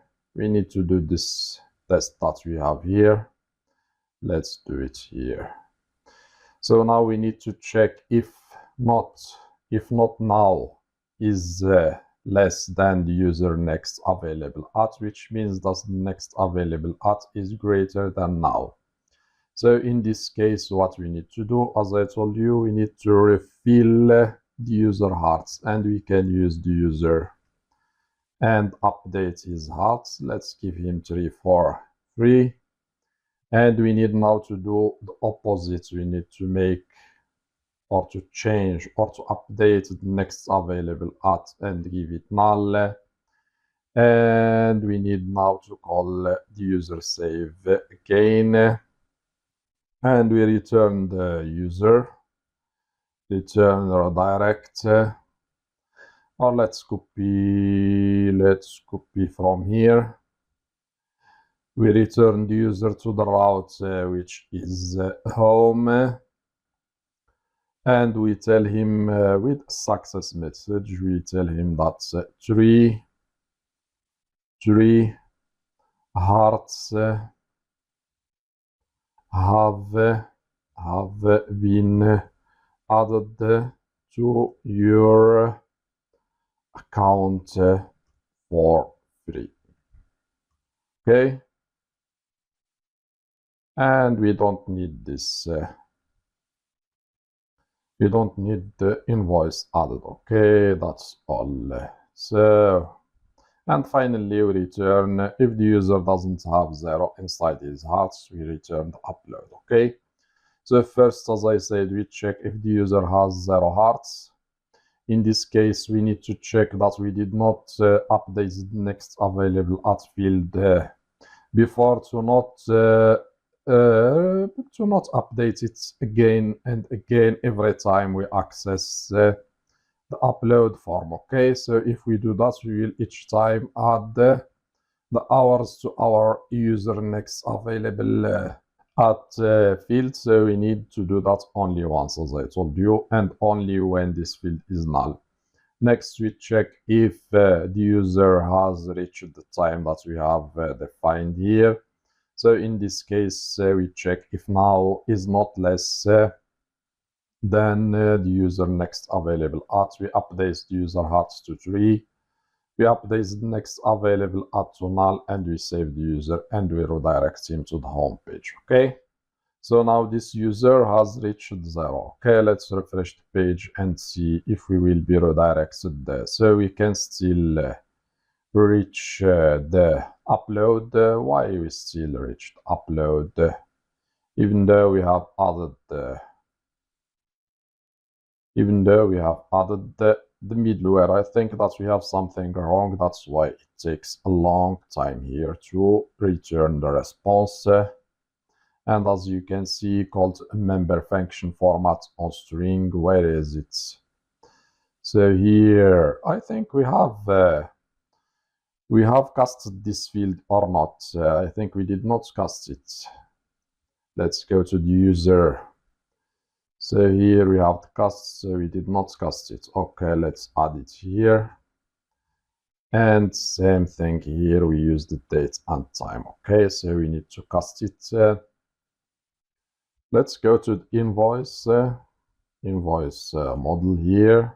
So not the invoice, to the subscription. So here we have used the cast. So here is this. Okay, that's why we have casted these two fields, which add current period add and cancelled add. If we did not do that, we will get the same error as we have seen here, called member function format on string. Let's close the subscription model. Let's go back, refresh again. And now, as you can see, we have been redirected to the home page, and we got three hearts for free, which means that the user has reached the time, because we are adding just 1 minute, as we have seen. Let's go back to, we have added just 1 minute and the minute has passed. Okay, let's do that again. Let's check if it is working or not. Let's update the number of hearts again to 0. So we need to make sure that it's working. Okay, let's go back here, refresh the page. Now we have 0. Let's try to access the upload again. And I can access it even though we have added the middleware, which is this one, that checks if now is less than the user next available at. So let's go back to our invoice controller. So here we are checking if the null, which is currently date and time, is less than the user next available. So we update it. So I think that it's working. Just there is, so let's refresh the page and I will show you that it's working. So for now we have 0 hearts. If we try to access, now we have 3. Why? Because we have reached the time that we have defined here inside the next available at, because we are adding only 1 minute. Now let's go back here. We have our form. Let's go to our terminal and let's update the user again and make the hearts 0. Let's go back. If we go to the home page, now we have 0. If we go to the upload, so we can reach it only the first time. If we refresh the page, we will be redirected to the home page. And if we try to do that again, we are redirected to the home page. So as you can see, it's accessible only once. Let's do something. Let's copy what we have done here and do the same thing. So we prevent the user from accessing, or let's do something. Let's paste it here. We prevent the user from accessing this page if the null, which is currently date and time, is less than next available at, and here we add it as else. So this code will be executed if not, if we don't have the next available at less than now. Okay, so just we have changed the code and we keep what we have done here. Let's save and see. If we refresh the page, now nothing will happen. If we go to the upload, so I think that the time has passed, so we get 3. Let's go back again and make it 0. Now let's go back, refresh the page. Let's try to access the upload.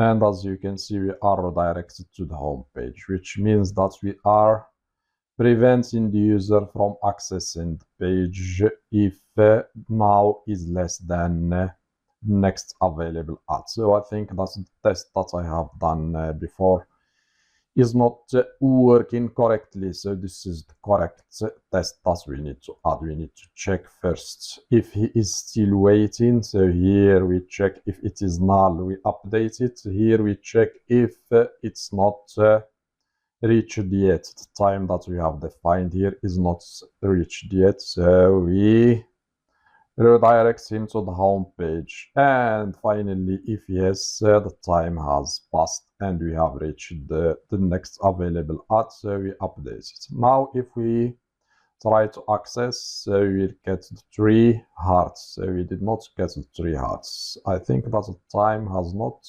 yet. Let's try again. So now we have 3.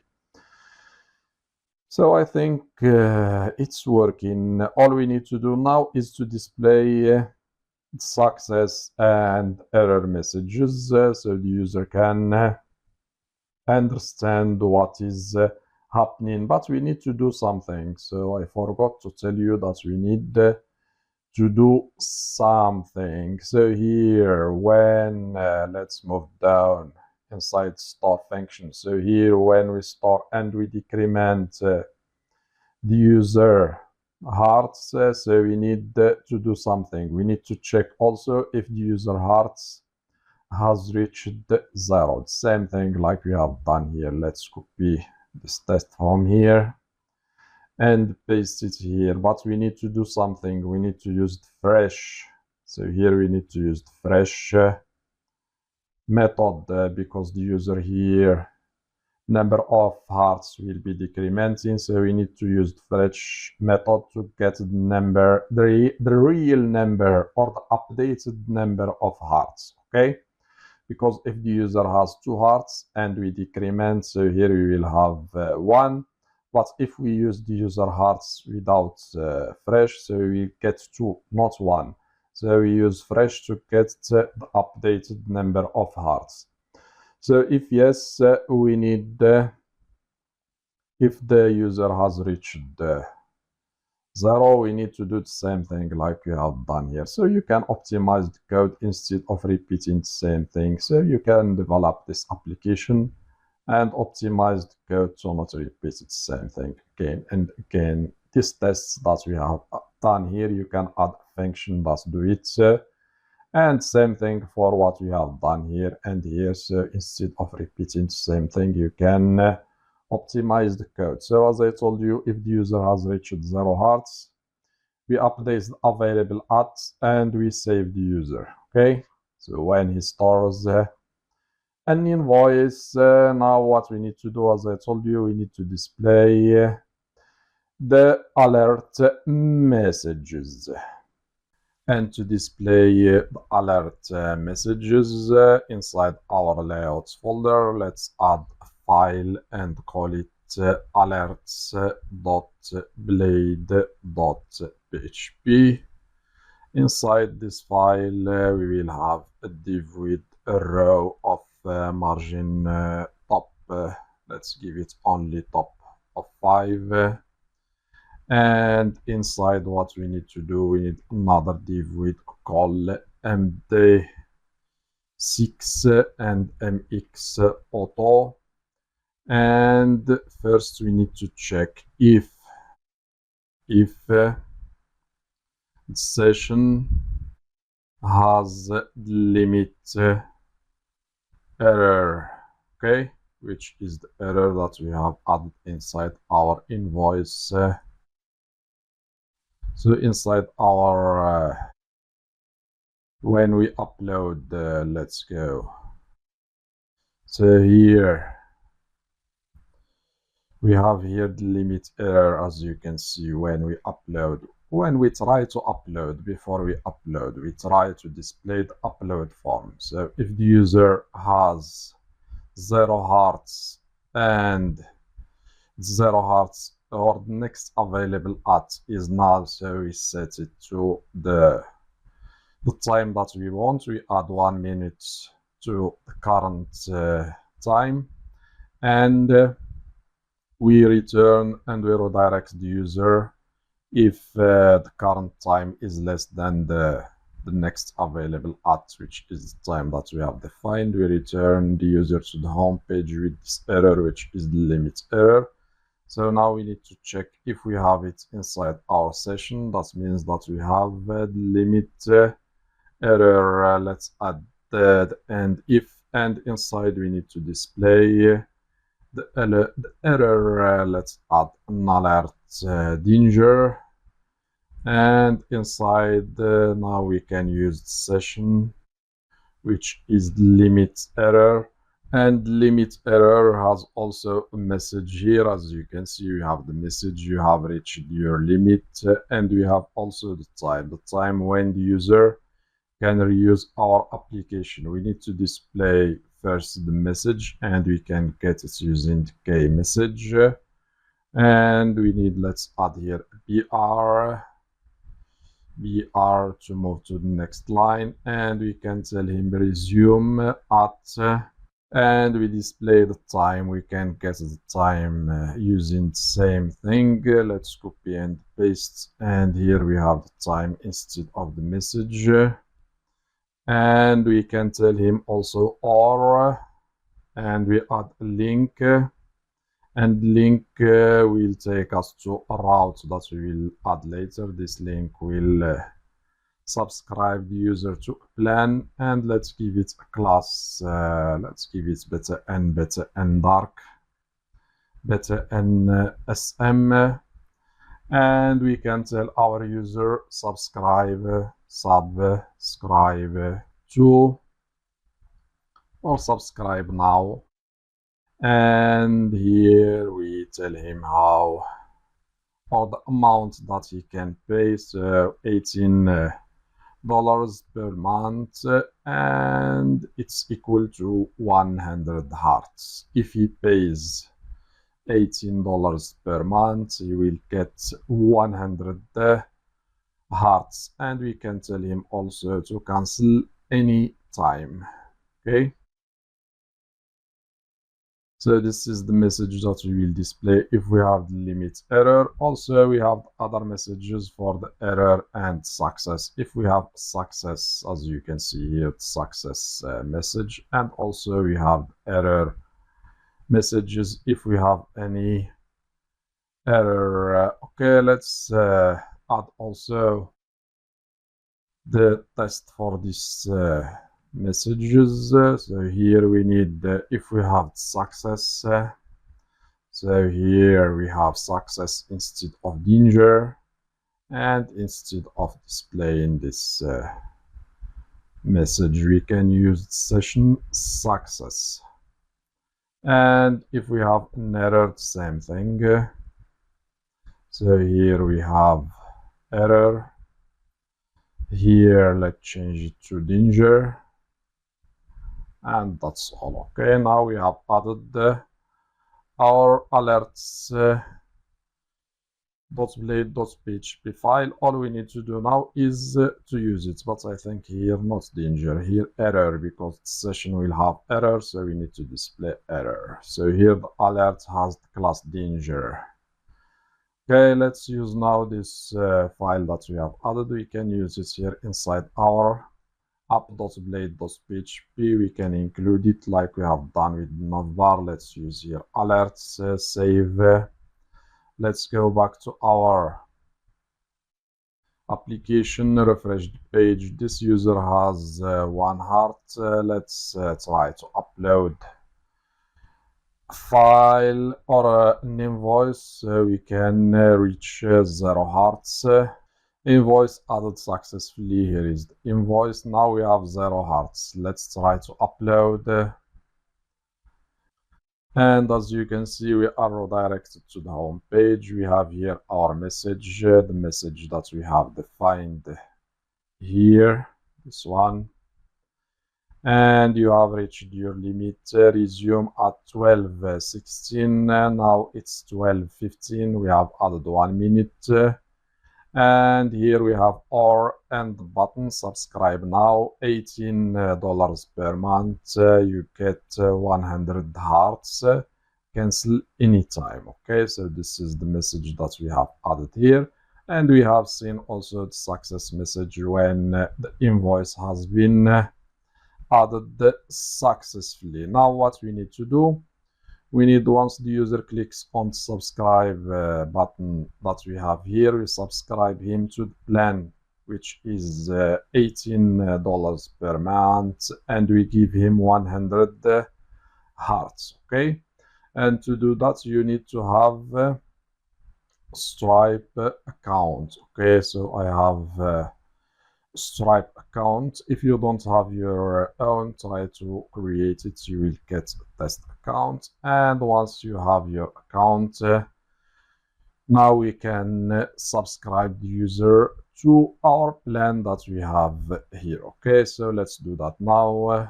And to subscribe to our plan that we have defined here, which is $18 per month for 100 hearts, we need to add plan inside our Stripe products catalog. Here we need to click on the products catalog and we create a product. We give it here a name, for example, Invoice hearts, and here we can add a description, Laravel Invoice hearts, and we need to give it also a price. In our case is $18 per month, and we add product. Okay, and our product is here. This is our product. We click on it, and here is our product. When you click here inside this three dots menu, so here we can copy the price ID. This price ID we will need it when the user subscribes to our plan. Next, what we need to do, we need now to create let's create a subscription controller. Okay, let's move to our terminal. Let's check here. So we need to create our subscription controller, PHP artisan make controller, and controller is subscription controller. Where is it? So here, controller, and let's hit enter. Controller has been created successfully. Let's move to our controllers. Here is our controller. Now we need to add first function. This one, what we'll do, it will subscribe the user to a plan. Subscribe the user to the plan. We need to add the public function checkout. And it will take the request, and inside what we have, first we need session, but before we do that we need to install a package. I forgot to install the package, and the package that we will use is Stripe PHP. So we use composer require, and we need stripe /stripe -php, and we hit enter. While installing, let's add the content of our function. First we use session from Stripe, and we will import it later, and we create a new session. And inside we have the mode. The mode in our case is subscription lowercase. So the user is subscribing to a plan, and we need the customer email, and email we will get it from so we need to get it from the currently logged in user. We used auth user, and we get the email, which is the currently logged in user, this one that we have here. So we have his email. No need to send it using a form or anything else. Now we have the customer email, and we have the mode, which is subscription. Next we need to send the items, and here we have the line items, and line items is also an array, but be careful, it's an array, and we have another one inside. We have two arrays, and inside we have the price, and the price in our case here we need, as I told you, to paste the price ID that we have copied from here. Okay, so once you copy the price ID, you paste it here. Next, what we need quantity, and in our case we don't have quantity. Let's add one. Next, what we need success URL. So when subscription is done successfully, the user will be redirected to success route. In our case here, let's add success URL, and success URL we will add it later, and it will be, so we can use here the route, and it will be subscription dot success. So this is the name of the route that we will add, and we need to concatenate it with the session ID. Why? Because we need the session ID, and I will tell you later why we need session ID. So we add question mark and here the session ID, and session ID we can get it using the checkout like this, checkout session ID. Okay, so you need to use it like this. Don't use it lowercase. Okay, so you need to use it uppercase like this. So this placeholder works like a variable that Stripe replaces with session ID. Okay, when generated. So you need to use it like this. Okay, don't change anything. And now we have our success URL, and we have our session. Let's check if the package has been installed. It's done. Let's now import the session from Stripe checkout session. So here. So I think we have something wrong here. Don't think so. So we have the closing here and closing price. So what is wrong here? So I think we have something missing. So I think everything is done. What is wrong? Why we have this red line here? We have here, we did not add closing for the single quotes. That's why we have the red line. Now the red line has disappeared. Okay, so once we created session, we need to redirect the user to Stripe subscription form, and we use return redirect, and we add here the session, or we use the session, and session has the URL, which is the URL that will take the user to Stripe subscription form. Okay, now we need to handle success subscription. When subscription is done successfully, we need to add another function. Let's copy from here and paste here, and here we can add the handle the successful subscription, and let's change the name to success. You need to name it success. Okay, don't name it anything else. First we used session, or we defined session, and we use now the session from Stripe, and we retrieve. So we need to retrieve the subscription that we have added. So we need to retrieve it using this session ID, and session ID will be inside URL. So here retrieve will take an array, and we need the ID, which is, as I told you, the session ID, and to get it you need to use the request, and the request has the query, and using the request query we can get the session ID from the URL. So the user, as I told you, when he subscribes, we will be redirected to success page, and here we will have the session ID inside our URL. So we get it using the request query. And once we have the ID, what we need also to use something which is expand. So why we need to expand? To get the whole subscription. Okay, subscription has like we have so what we have added inside our table. That's why we have the subscriptions table. Subscription will have an ID, customer ID, price ID, status, current period, and here when the user cancels the subscription, and here we have the user ID. So this subscription will have all of these fields. That's why we are using here expand to get everything.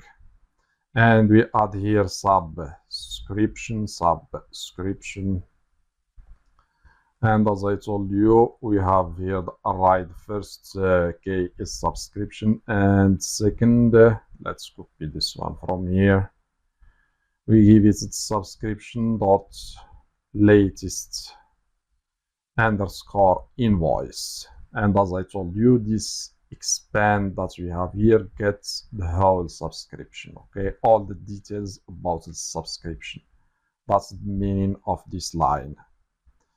Now what we need to do, we have the subscription, not subscription, we have the session, and session has the subscription. Let's define here sub variable and get the session or get the subscription from the session subscription, which is the subscription of the user.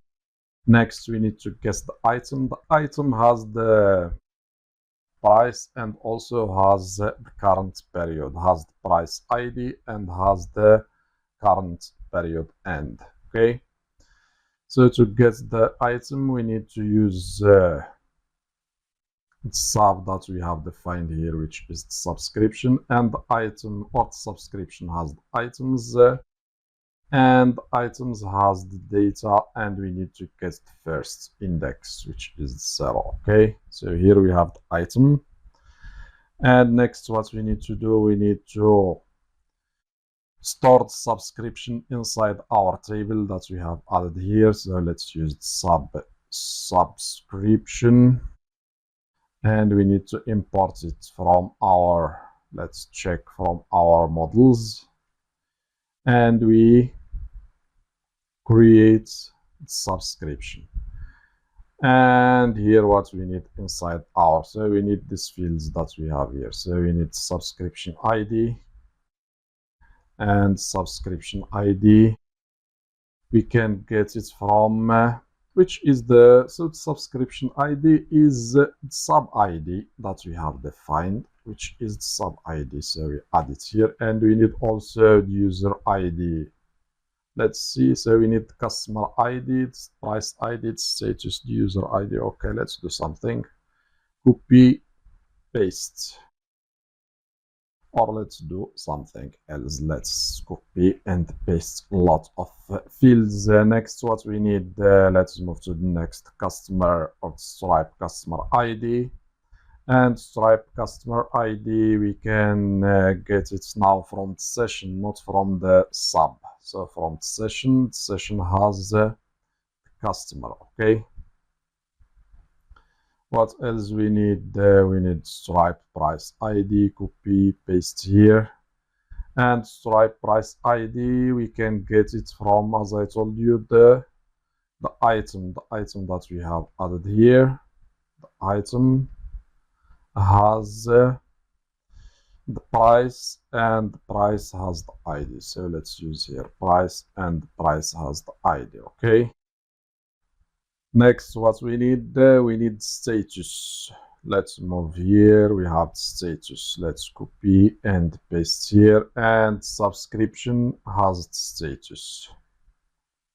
What else we need? We need current period and which is the end of the subscription, which is date, and we need to get it now from the item that has the current subscription. So not here, but here, item. The item that has the current period, and we need finally the user ID. User. Let's go back here. We need the user ID. So here the cancel at will be when the user cancels a subscription, but in our case, we will remove the subscription once cancelled. If you want to keep it, you can use this field, and when subscription is cancelled, you can update this field and give it current time. We will see that in action soon.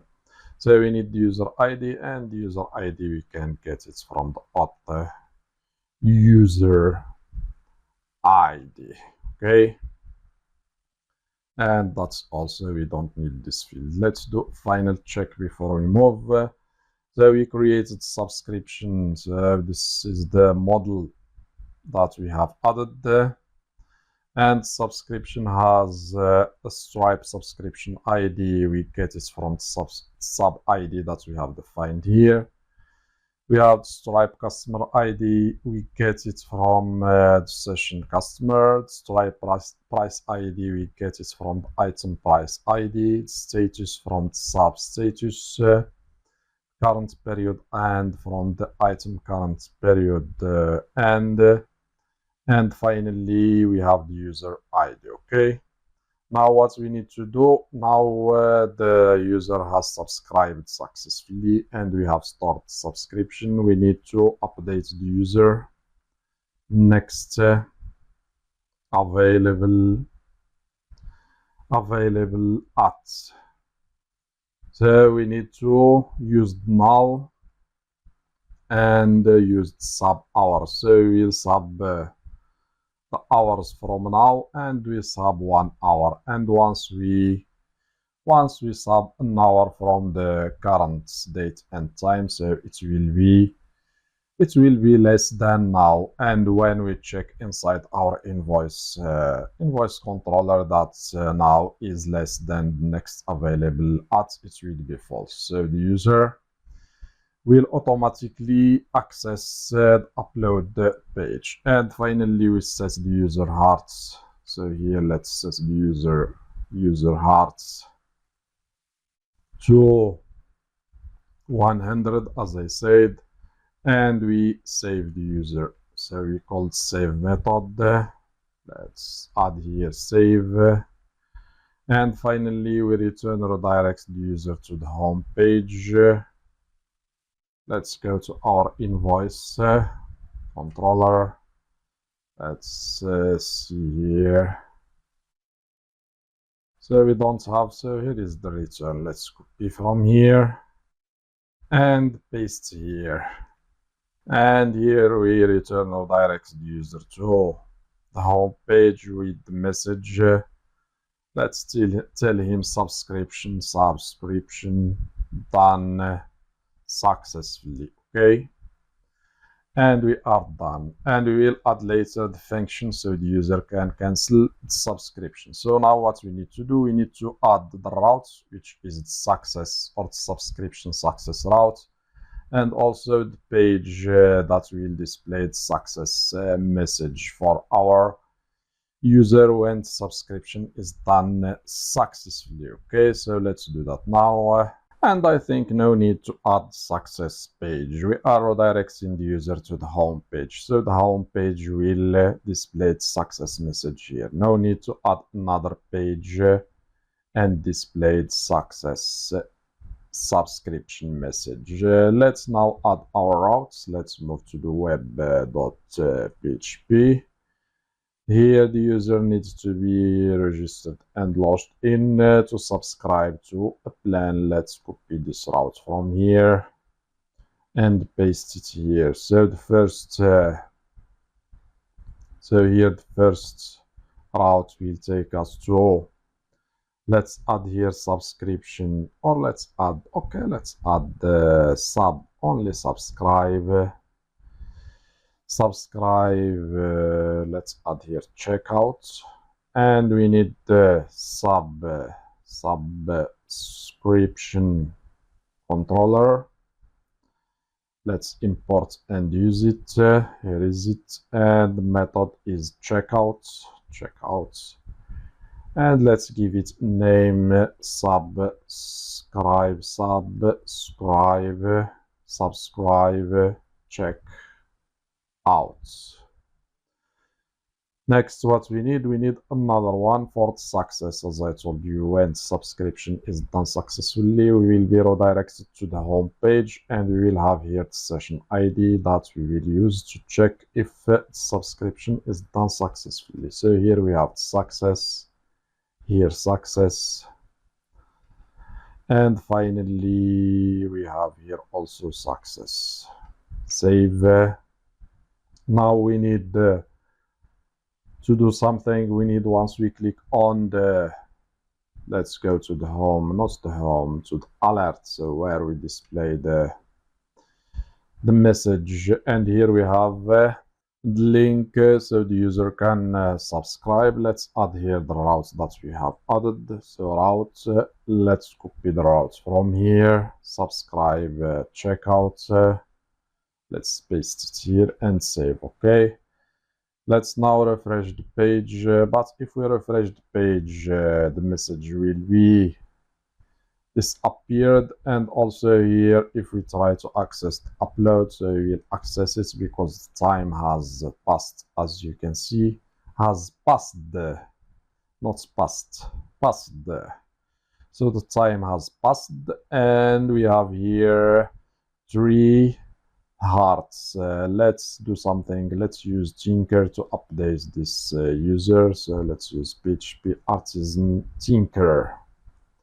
Let's find all the users from the app models. I think we have only 2 users. Let's check if we have 2 users or more. Let's see what we have. We have 7 hearts for this user, number 3. And this is the user who is logged in and he has 3. Okay, let's find it and update the number of hearts. Find number 2 and update his number of hearts. Let's add here hearts, and we set it to 0. Okay, let's hit enter. We have true. Let's go back, refresh the page. We have now 0. Let's try to access the upload. And we have the subscribe button. Let's click on subscribe. Now we need to be redirected to Stripe session, not Stripe session, Stripe checkout form.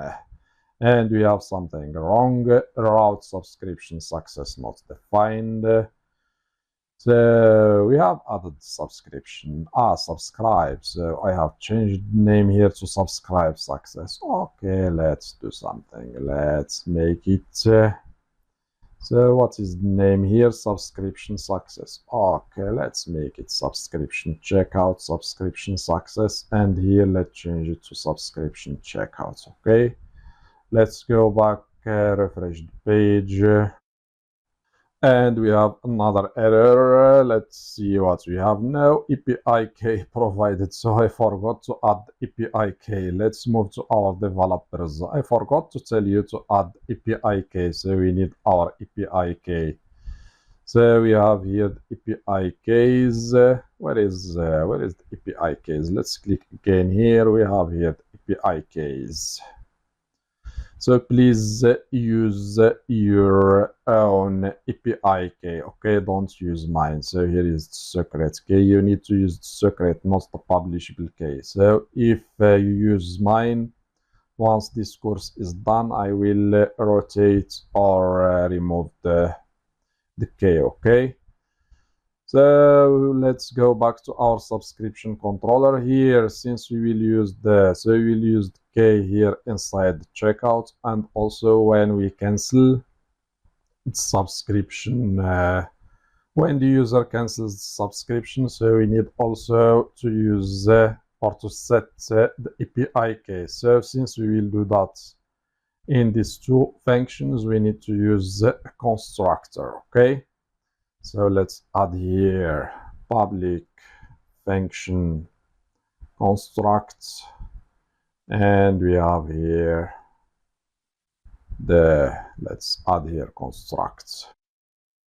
And now we can use Stripe set API key, and we need to import Stripe from Stripe. So use Stripe from Stripe, and as I told you, we need to set API key, and we give it our API key, and please use your own key. Okay, so now let's add semicolon. Let's move here and add semicolon.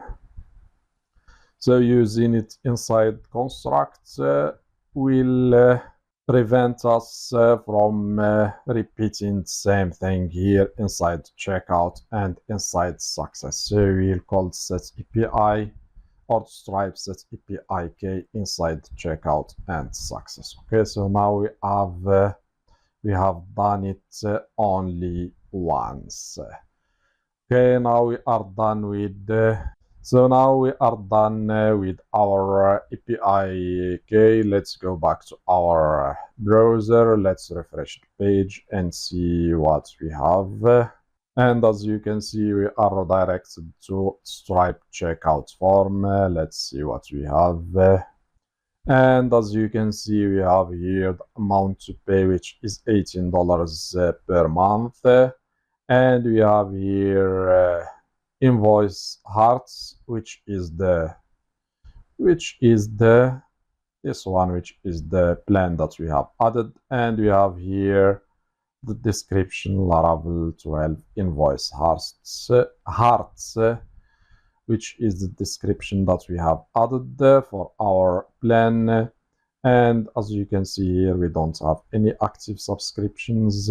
And now we can subscribe. Let's add. So here is our email. Let's add the test card, the date, the security code, and let's give it name.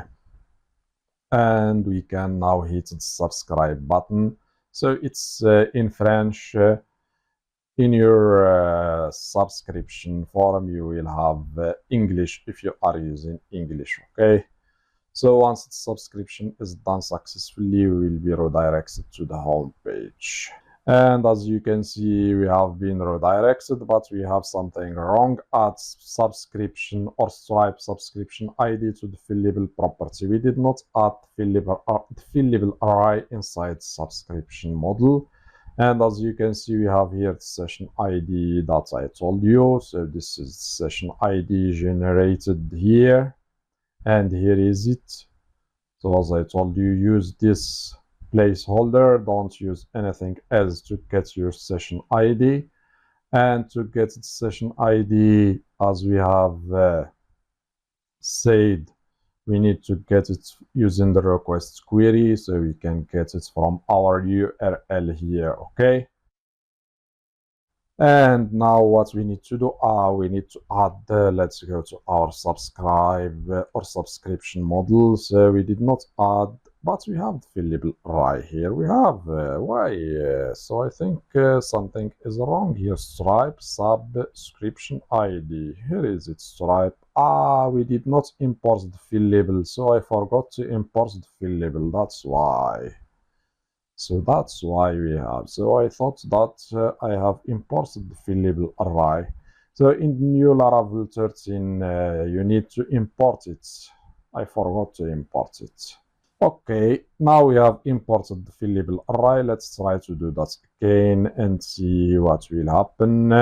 And we have another error, attempt to assign property next available at on null. Let's go to our subscription controller.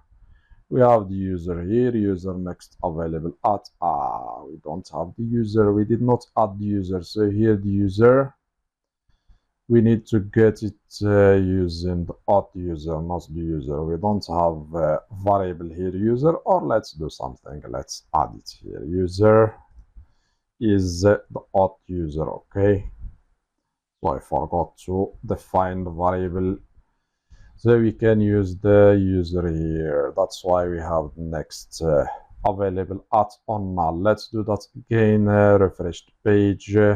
And finally, we have our success message. So the subscription has been done successfully and our user has been credited with 100 hearts. Okay.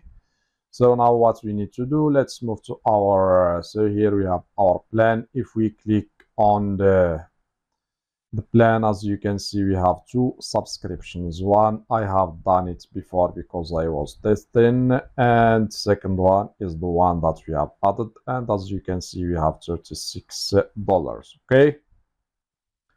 Now what we need to do, we need to display subscriptions or the user subscription inside his profile.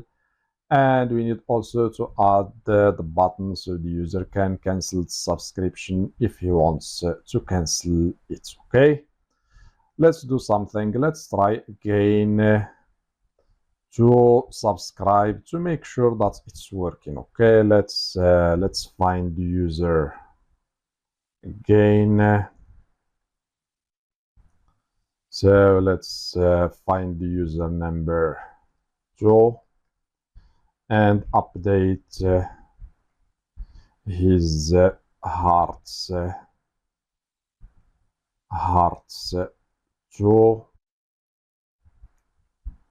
0. Let's now, so where is it? So here, what is so up model? Models, not model, sorry. Let's do that again. Models and hit enter. Okay, now it's done. Let's move back just to make sure that everything is done correctly. Okay, because in first time we had an error.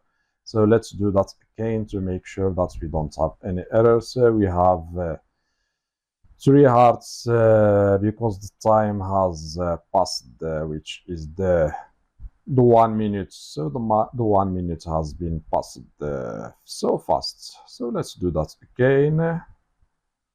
Let's do that again. Let's check.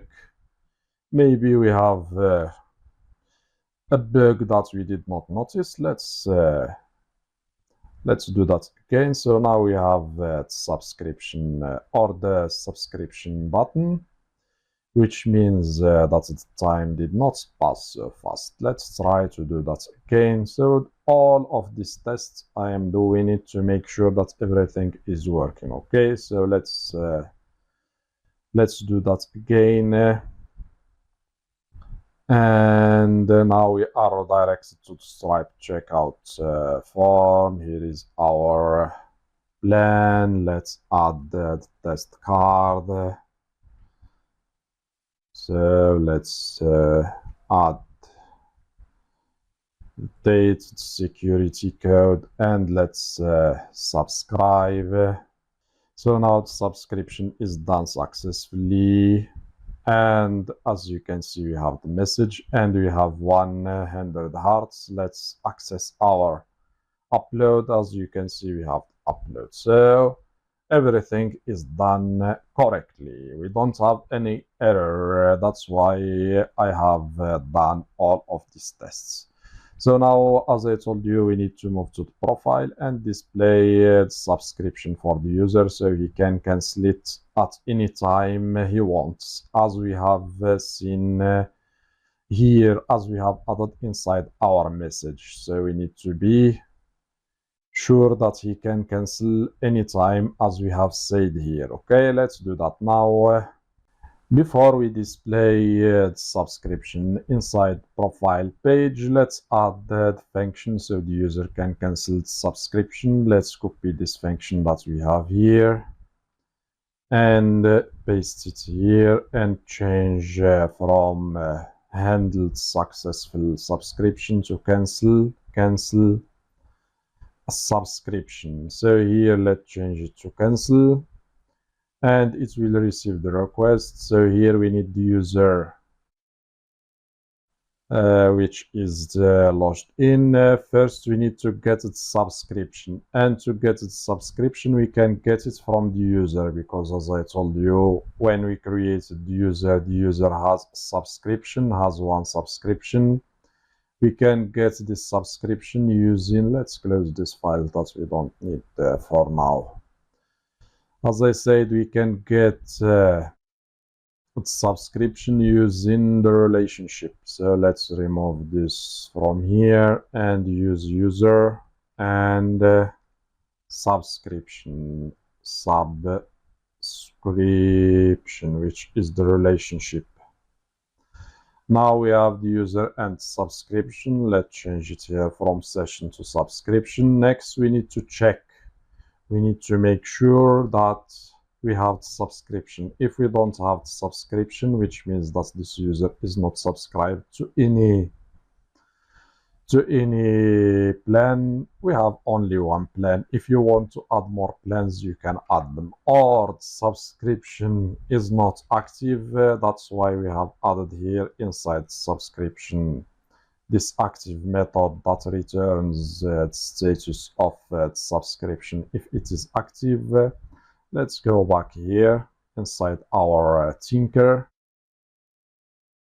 Let's get all subscriptions. So here let's use subscription all.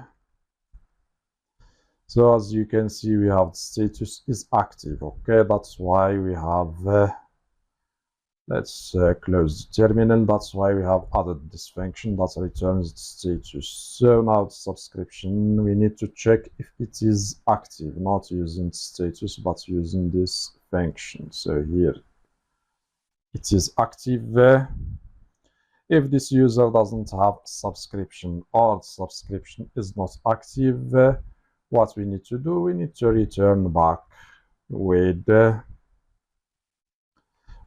error message. Let's use here with and error message. Let's set now active subscription found.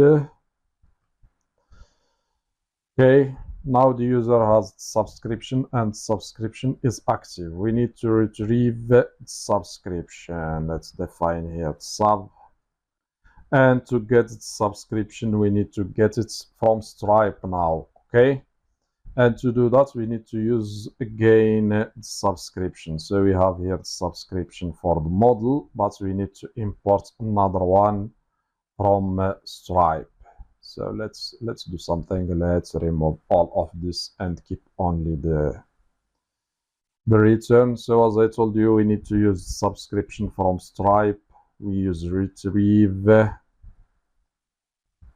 and we retrieved subscription using the user subscription, which is this one, and we get it using, let's copy from here, Stripe subscription ID.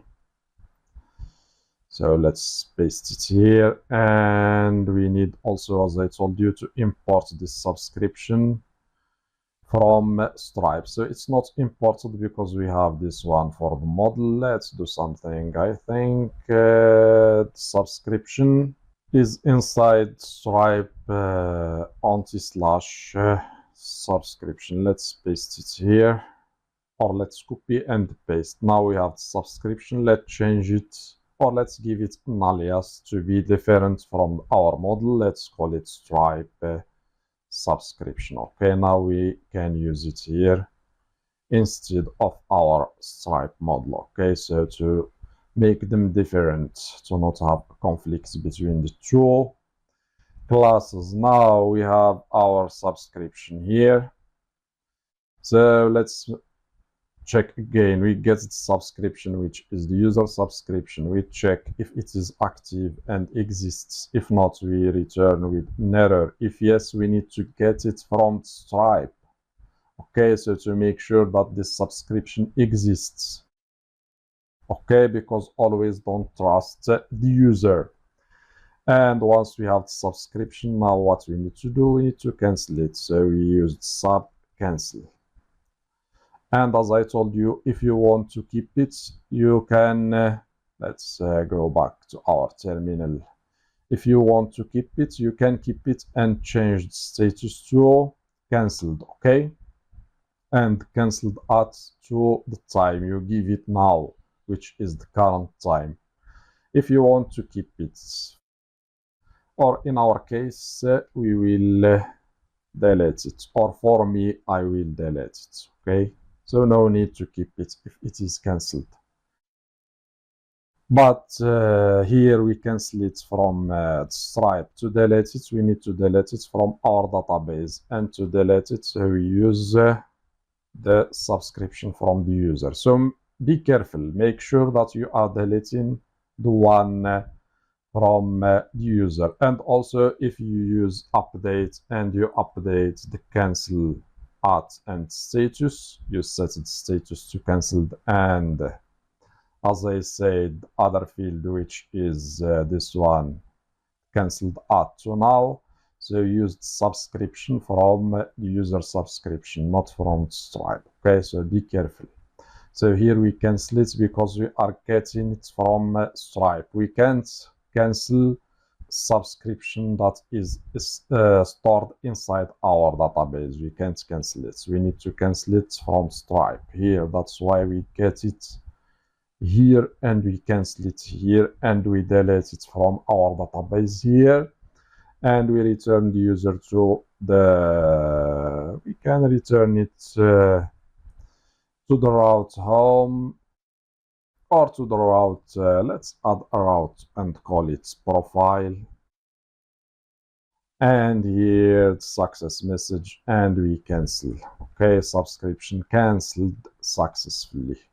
Okay, that's all. Now we need to add this route. Okay, we'll add it soon. Let's add another. So here we have the auth. Let's add, okay, let's add it not inside auth. Let's add another folder. Let's call it user or profile. And inside, let's add index.blade.php. And now we can add the routes here. So the user needs to be registered and logged in to access his routes or his profile, not his routes, or this route. So here, let's add user profile. In our case, we don't have, if you want to add the controller for the profile, if you have updated this project and you have added more features, you can add controller to display the user profile. So let's use here. For me, I will use only function and return the view, which is profile.index. And that's all. Let's give it name user.profile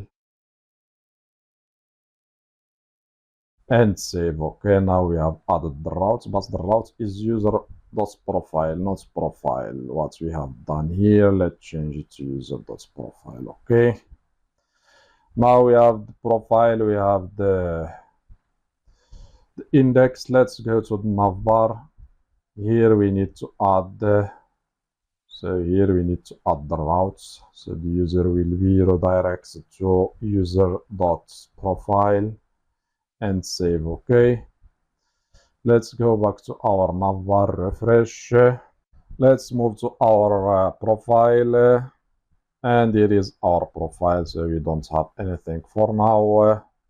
Let's close this and let's find the home page so we can copy.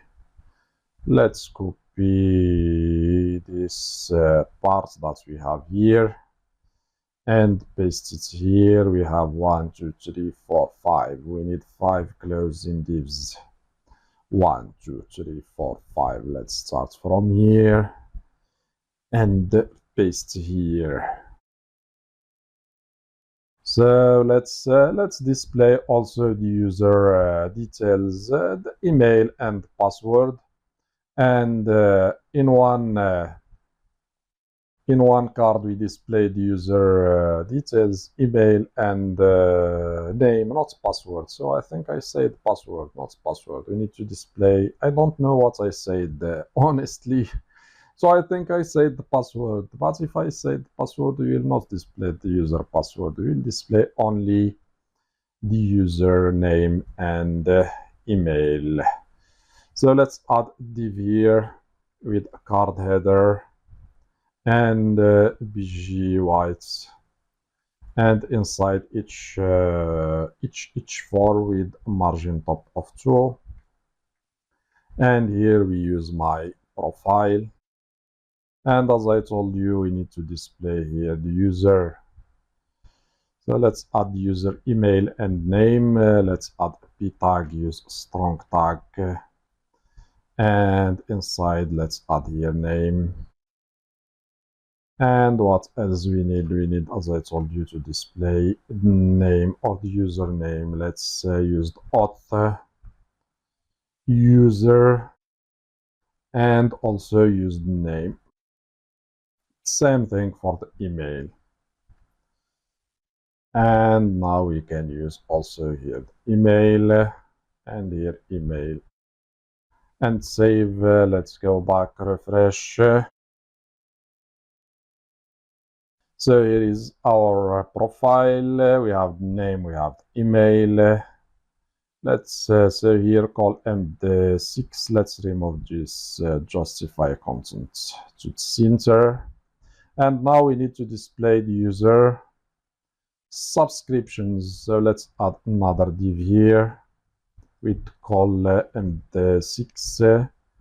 And inside we need a div with a card. And we need another div with a card header. And BG white, so same thing like we have done for the profile. So here each for with a class margin top of 2, and here let's add my subscription. So the user has only one subscription. If you have chosen to add more subscriptions, so you will display the user subscriptions. So here we need card body, and we need to check if the user which is currently logged in user has subscriptions. Let's use the relation subscription, and let's use the method exists, which means that he has a subscription. Then we will display the subscription. Let's add each 6 with class font weight bold. And what else? Let's add span inside with text danger. And here we add subscribed to plan. And here what we need, so let's so we have only one plan. If you have added more plans, you can look through each plan. So here we have $18 per month. And what else we need? We need another one, which is each 6. So we need to tell him where the subscription will end. So let's add here the same thing, ends. And we display. Now we need to use the user. We need to use the user and get the subscription from the relationship. And finally, we get the current period, and which is the date where the subscription will end. Let's go back, refresh. And as you can see, my profile, my subscription, subscribe to plan $18 per month, ends 11/7/2026. And we have here the time. Let's go back. Now we need to display the cancel button, so you can cancel the subscription. Let's add link here inside, so you can cancel. Let's add it inside each 6. Let's move to alerts. Let's copy the link without repeating the same thing. So let's paste it here, and let's change it from subscribe to cancel. And what else we need? Let's see what we have. So here we have the route. So the route will be subscription.cancel. I think we have added or not. We did not add the route. So let's change it here to cancel. And name of the function is cancel. Let's copy and paste here. And name is subscription.cancel. Okay, now let's go back. We have subscription.cancel, and let's add let's give it beta and danger and save. Let's go back, refresh the page. So now we have this button which is cancel, So let's cancel this subscription. Let's click sub or cancel subscription button, and we have our success message. Subscription cancelled successfully, and we don't have any subscription. Let's display a message to the user telling him that you don't have any subscription for now. Let's go to our profile page. So here we have the if the user has subscription, if the user doesn't have any subscription. Else, let's display, as I said, the message. We can use a div with an alert, and let's use secondary, and we display, let's tell him no subscription, no subscription found. Okay, you can use any message you want. Save. Let's go back, refresh the page, and as you can see, no subscriptions found. If we move to the upload, now we can go to the upload page because we have one heart. Okay, let's try to generate a random invoice and use this random invoice, not here but inside the, okay, let's generate another one.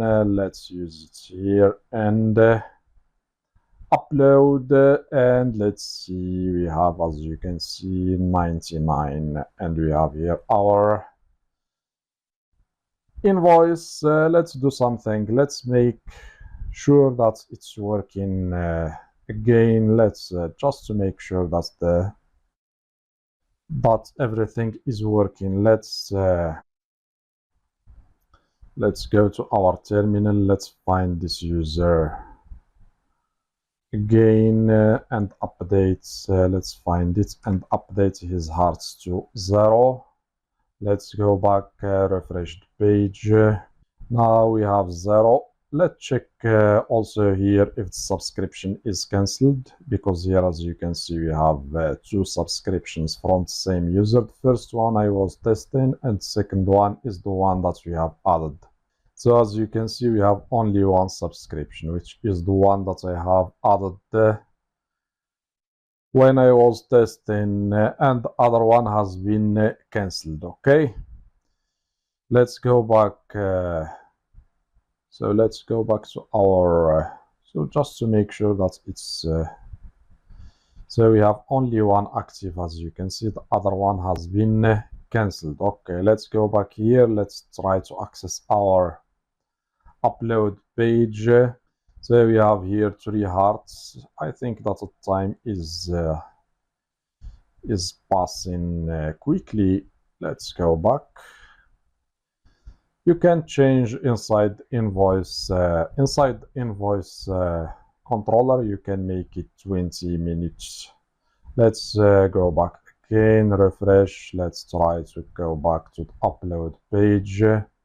So now we have our button. Let's try to subscribe again. So I am doing these tests just to make sure that we have done everything correctly and there is nothing wrong, okay, to provide you with a working application without any error, unless I did not notice something. Okay, so let's try to subscribe, and subscription is done successfully. So here is the message, and we have 1 heart or 100 hearts. Let's refresh the page here and see if we have 2 active subscriptions. So here we have, as you can see, 2 active subscriptions. Let's move to the page. And as you can see, we have 2 active subscriptions. So here we have the active, and you can check the cancelled from here. We have 2 active, and here we have the cancelled. This is the one that I have cancelled. And these ones are from another project. Let's go back. Let's check our profile.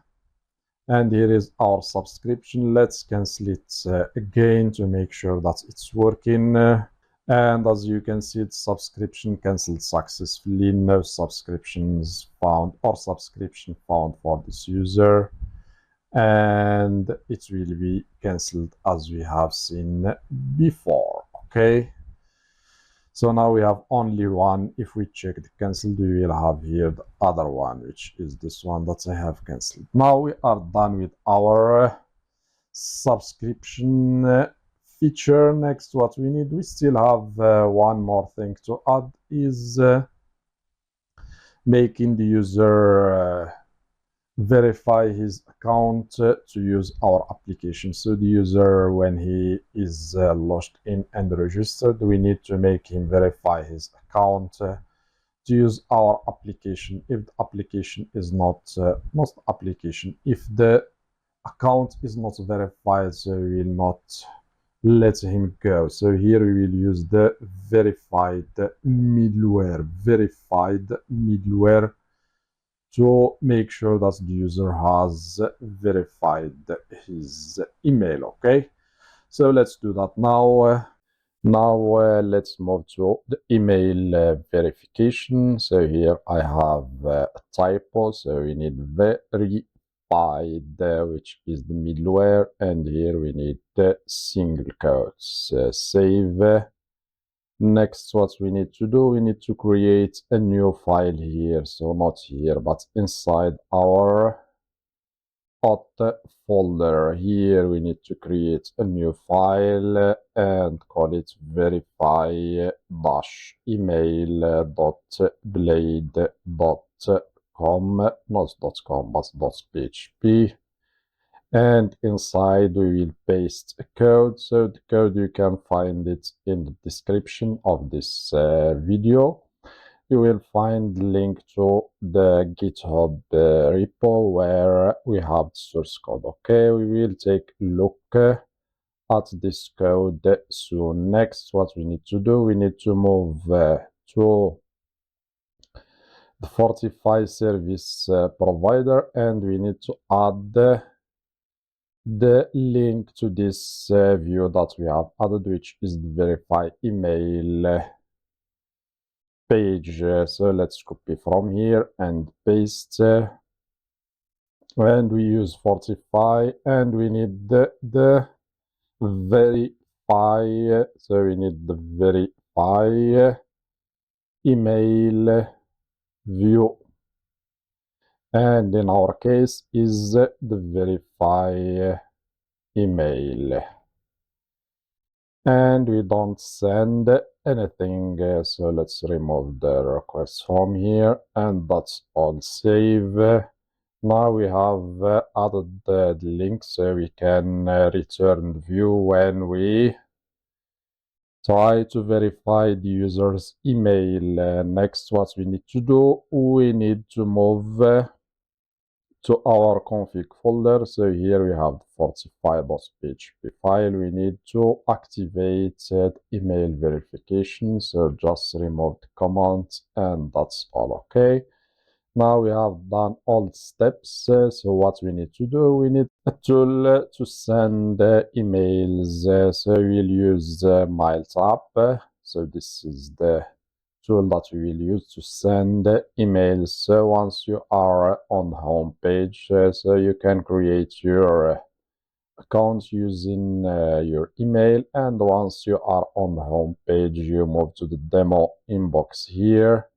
So here you have the emails that you receive, and here you have the configuration. Okay, so here we are using Laravel 9 plus, which means 10, 11, 12, and 13. You need to copy from here the credentials that you have here, copy them from here, and paste them inside your .inv file. So here I have already done this step, so move here and paste them. Okay, and please use your own credentials, because if you use mine, I will receive your emails. Okay, And here inside the verify email view, so here we display verify your email, which is text.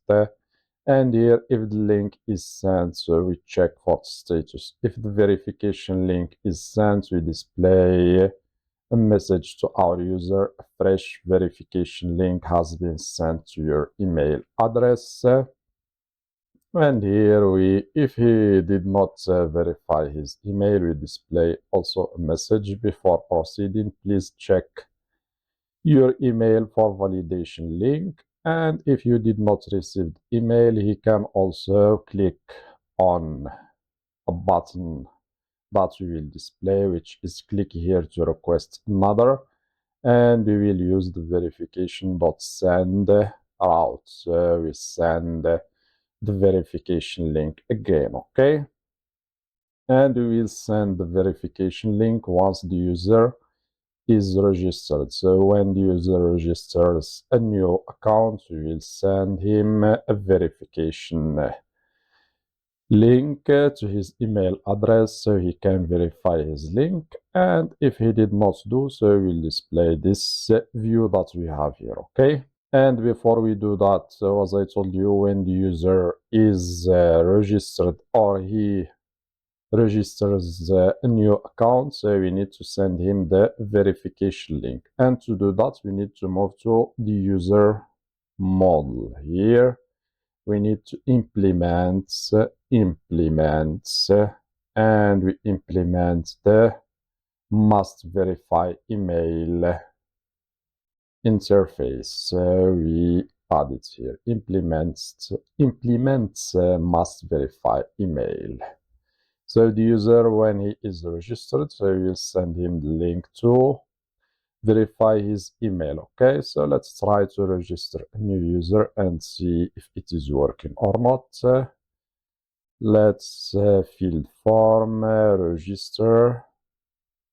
And as you can see, you are redirected to the verify your email page that we have added, which is this one. So here, as you can see, we have the message, verify your email address, which is this one that we have here. And we have also the before proceeding, please check your email for a verification link. If you did not receive email, click here to request another one, which is this part that we have. Okay, so let's check our mail trap. So as you can see, we have here our verification link, verify email address. If I click here, I will verify my email address. Let's do something. Let's request another email to see if we will receive it or not. So as you can see, we have here the success message. Fresh verification link has been sent to your email address. Let's check our email box, and here is the email. Let's copy the link from here and move to our browser, paste it here and submit. And now, as you can see, I am redirected to the home page and email has been verified successfully. Okay, so now we are done with our project. I hope you did enjoy it.